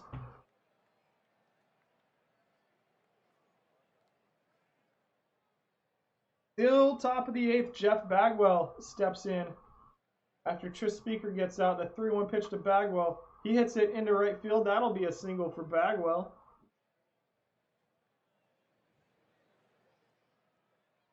And they will do nothing with it. We move on to the bottom of the 8th. Ozzie Smith facing Dean Stone, still in the game for the Decimals. Trying to hold on to this, but that one's ripped into the left field corner. That's going to be at least 2 for Ozzie Smith. And he'll hold up with a stand-up double with 1 out here in the bottom of the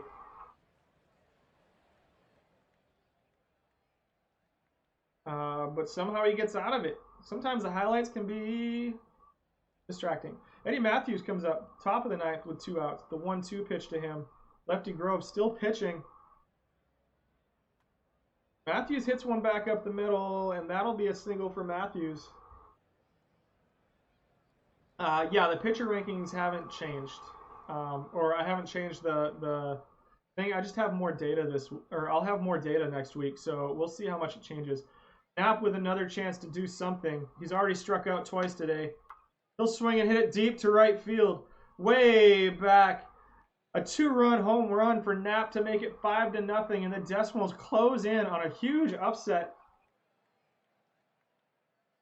The 1-2 pitch. Dean Stone still on the mound. Al Kaline on second. It's a ground ball to Eddie Matthews at third. The throw across to first, and the Decimals shut out Hong Kong 5-0. I do not know how we just shut out that lineup.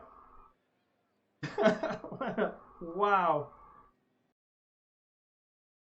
See, it's simulating right now. So we'll play the last game. We've got 3 wins right now.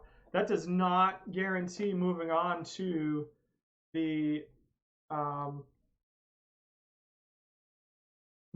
final round. So we'll wait till that finishes simulating. Let's see how the bronze team did today. The Decimals, I still think they need to win the last round, or the last game in that round robin to get on to the next round. The Decimals lose to the Isotopes in the first game. The Isotopes lost. I'm curious about the Springfield Isotopes because I played in a really deep I played in a fantasy baseball league that was a really deep fantasy baseball league for like 9 years. And one of the teams that was there every year was the Springfield Isotopes. So it's interesting to see that team name there. That was a fun league. Oh no, hide scores. Quick. That was close. Almost forgot to hide the scores. We'll wait for this sim to come through.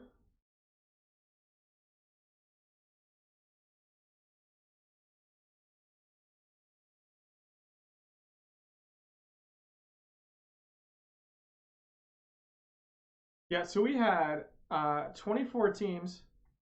We had a 40-man roster with 25 active players. So 40-man major league roster, 25 active players. It was catcher through right field, all the outfield positions, a designated hitter, and then 4 bench players that played on any given day with 5 starters, and then a full bullpen of seven bullpens. And then we had a 25-man minor league team as we get started on the highlights here. And it was really, really deep. We didn't have salaries and stuff, but we did like the rookie draft and everything every year, and it was a lot of fun. But I got burned out as well. Let's see. It is the top of the third. There is no score. Ralph Kiner is up with Nap Lajoie on first and Jason Kendall on second. He's facing a 3-2 pitch from Carl Hubble. He will take ball 4. That's going to load the bases for Tris Speaker, I believe. I think Tris Speaker bats third. He does. Let's check their team out real quick. It's the perfect Barry Bonds in left field. This is one of those cards I really want. One of the few cards that I think would be a huge upgrade for my team right now. They got Willie Mays in center field. Pretty awesome card. They got Ichiro in right field. Miguel Cabrera at first base. Not the live card. Our mirror image at second, Pablo Sandoval at third, and Lou Boudreau at short. That's a pretty cool card. Carl Hubble is pitching for them. 123 stuff, 84 movement, 95 control. I agree. They got Joe Torre, the perfect Joe Torre catching. Some good catchers here. I have so many upgrades I could get at catcher that I want. Yogi is one of them, but I think there's better ones out there. And so Tris Speaker batting with no outs and the bases loaded, a chance to do some damage here in the third inning. The 1-1 pitch, he will pop out to the catcher. Or the third baseman who calls him off. Sandoval had to call him off. Probably the right play. That brings up Bagwell with 1 out now. The 1-2 pitch with the bases loaded. See if he can get out of a bases loaded, no out jam. Bagwell hits it to the third baseman. That'll be out number 2. And Hubble is 1 out away from getting out of the inning with no damage. He'll face Mel Ott with a 3-1 pitch. Who crushes it? That's a grand slam for Mel Ott. 4-0 Dewey. No doubt about that one. And the Decimals take a 4-0 lead in the third inning. Sandy Koufax on the mound for them. Lou Boudreau on second. Nap Lajoie at bat. So one thing I think I want to do with Nap hits a 2-run home run as it's 4-2 now. I think I want to, for these double round robin tournaments, I think I want my number 1 pitcher to be my number 2, or even my number 3, because he's always gonna have to be our 6th pitcher here, or maybe go with a 6-man rotation. I'm not sure. Koufax still on the mound, bottom of the 5th, facing Lou Boudreau, who's already scored a run in this game. He hits it up the middle for a leadoff single. I'll bring up Sandoval. The 0-2 pitch to Sandoval. Swung on and miss, strike 3. Now with 2 outs, Boudreau on second. The 0-2 pitch to Cabrera is hit in the left field. Picked up by Kiner out there. The throw home. Will it be in time? No, and the throw allows Cabrera to move to second. Maybe not the best play, but they get out of it.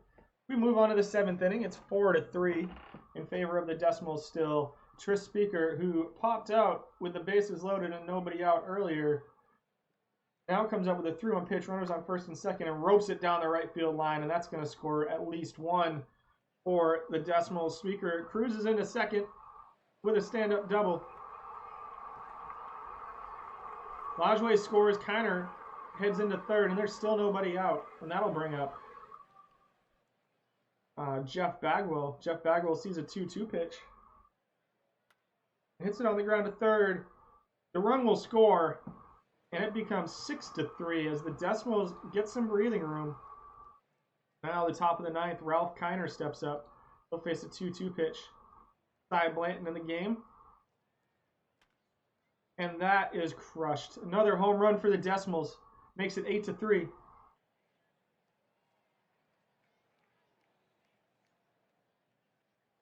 Still top of the 9th. Tris Speaker batting. He'll see a 2-2 pitch. Still with Cy Blanton pitching. And he hits it deep to left center field. That one is gone. The Decimals go back-to-back. 9-3 as they look to close this game out. Sandy Koufax looking for the complete game.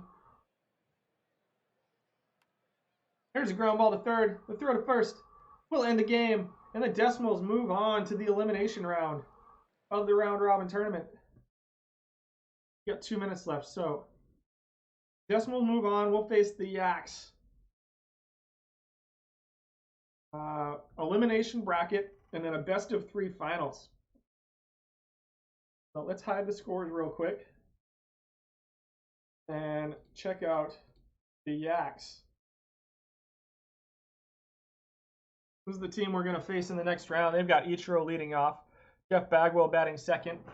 Yogi Berra third. Carl Yastrzemski batting fourth. Chuck Klein batting fifth. Mike Piazza sixth. Robinson Cano. This is the card. I think this is the American League Special Edition card, which is pretty good too, but he's not going to play over Nap. Evan Longoria and Ozzie Smith. There's that perfect Ozzie Smith batting ninth for him. We'll face Randy Johnson. Pretty sure we're going to have Randy Johnson on the mound too. Bert Blyleven, Ted Lyons, and Mike Mussina will close it out. He's got Steve Carlton in his pen. He looks like a guy who's done all the collections. Juan Guzman, which Juan Guzman is this? This is the 87. There is a 93 Juan Guzman who I sold for 13,000 points. It was a pretty good card. I actually think I like the 87 better personally. But we sold him yesterday so we could open some more packs today. It worked out. The packs worked out pretty well today. And so that's the team we will face in the next game. Check in real quick on, whoops, not that. Check in on the bronze team real quick.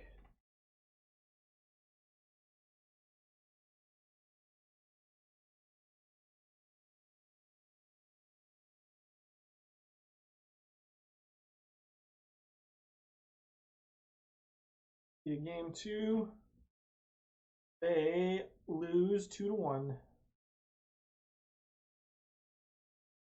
Springfield's up 2-0. The second round of the bronze tournament.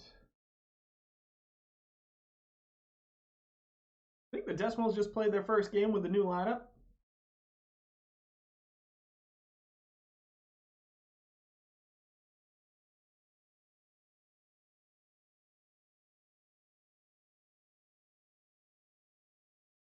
Tough first game for Stan Musial, who goes just 2 for 5 with 3 runs scored and 4 RBIs, including a home run and a double. Setting a precedent. Greg Maddux was terrible, allowing 3 runs in 6 innings, 5 strikeouts, no walks. Strasburg gets a 3-inning save. I kid when I say Maddux and Musial were terrible. Yasmani Grandal in his first appearance for us went 2 for 5 with 2 RBIs. So should be a fun team to watch going forward. Only 15 runs in this game, so Bagwell with 2 home runs. Lots of home runs. Kiner, Tulo. Lots of offense. Here comes the simulation. I'll be back in just a second.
All right, here we go. Let's see how it goes. The Yakima Yaks.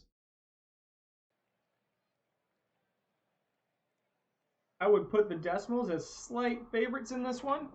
A little bit more well-rounded on offense, but never know. It is Randy Johnson against Randy Johnson too, and they have Yogi Berra, so we'll see how this goes. It's the bottom of the 4th inning right now. Randy Johnson facing Mike Piazza with Jeff Bagwell on second. A 1-2 pitch.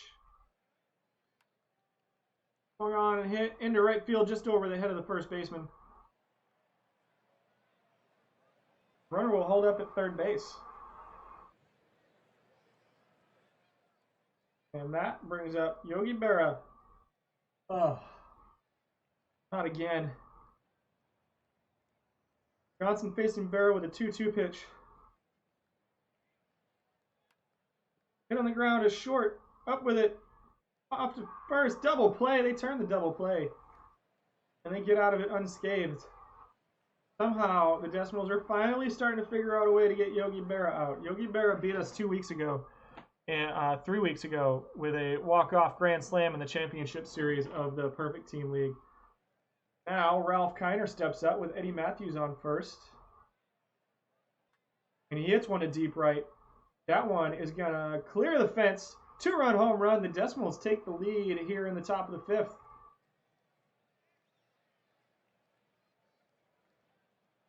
Moving on to the bottom of the 6th, Randy Johnson will face Ichiro with 1 out. Ichiro hits one to deep right field.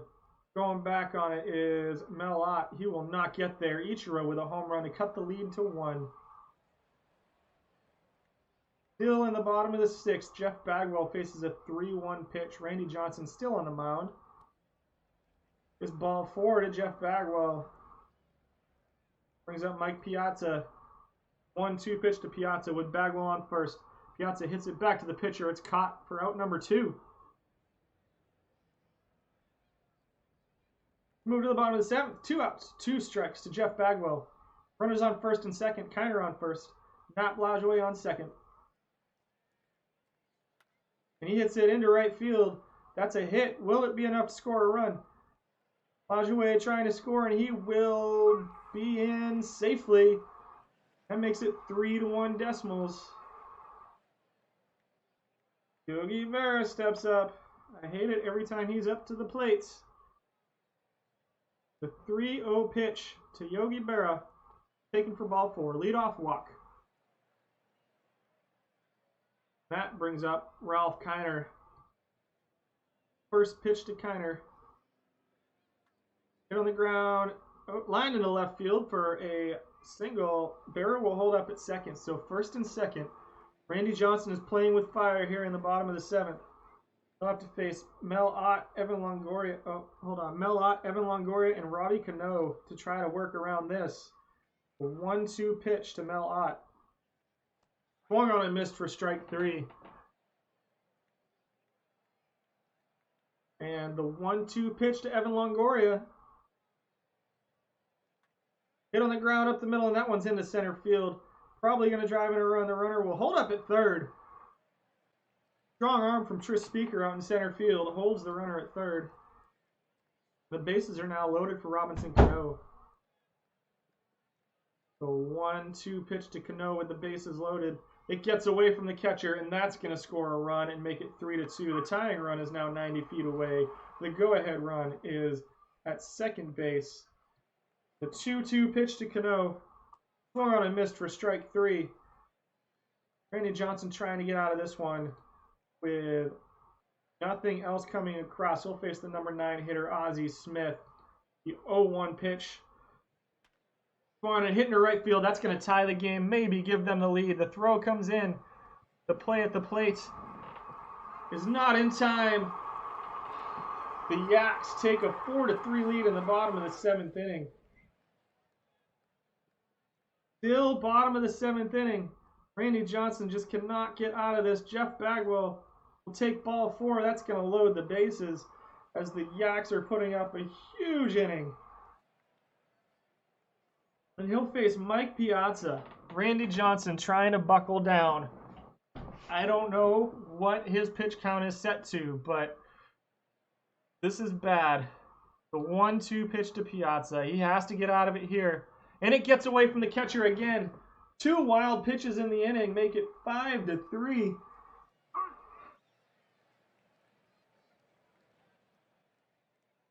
And Eddie Matthews will lead off the night. The 0-1 pitch to him, or no, with 1 out in the ninth. Matthews swings and hits it to right. The Decimals need 2 runs in the next 2 outs. Matthews is going to get extra bases out of that. The throw comes in and he's got a stand-up double.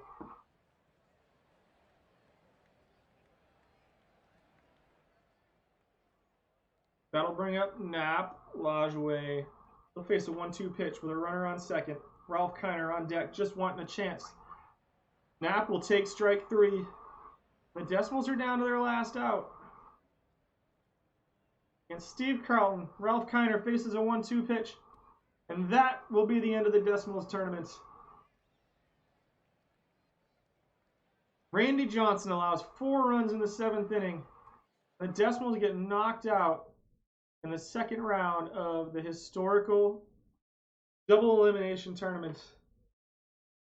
All right, guys, I'm going to call it there. We've been on for a long time. My family wants to see me. I'll be back tomorrow with the pitchers and some more packs, hopefully.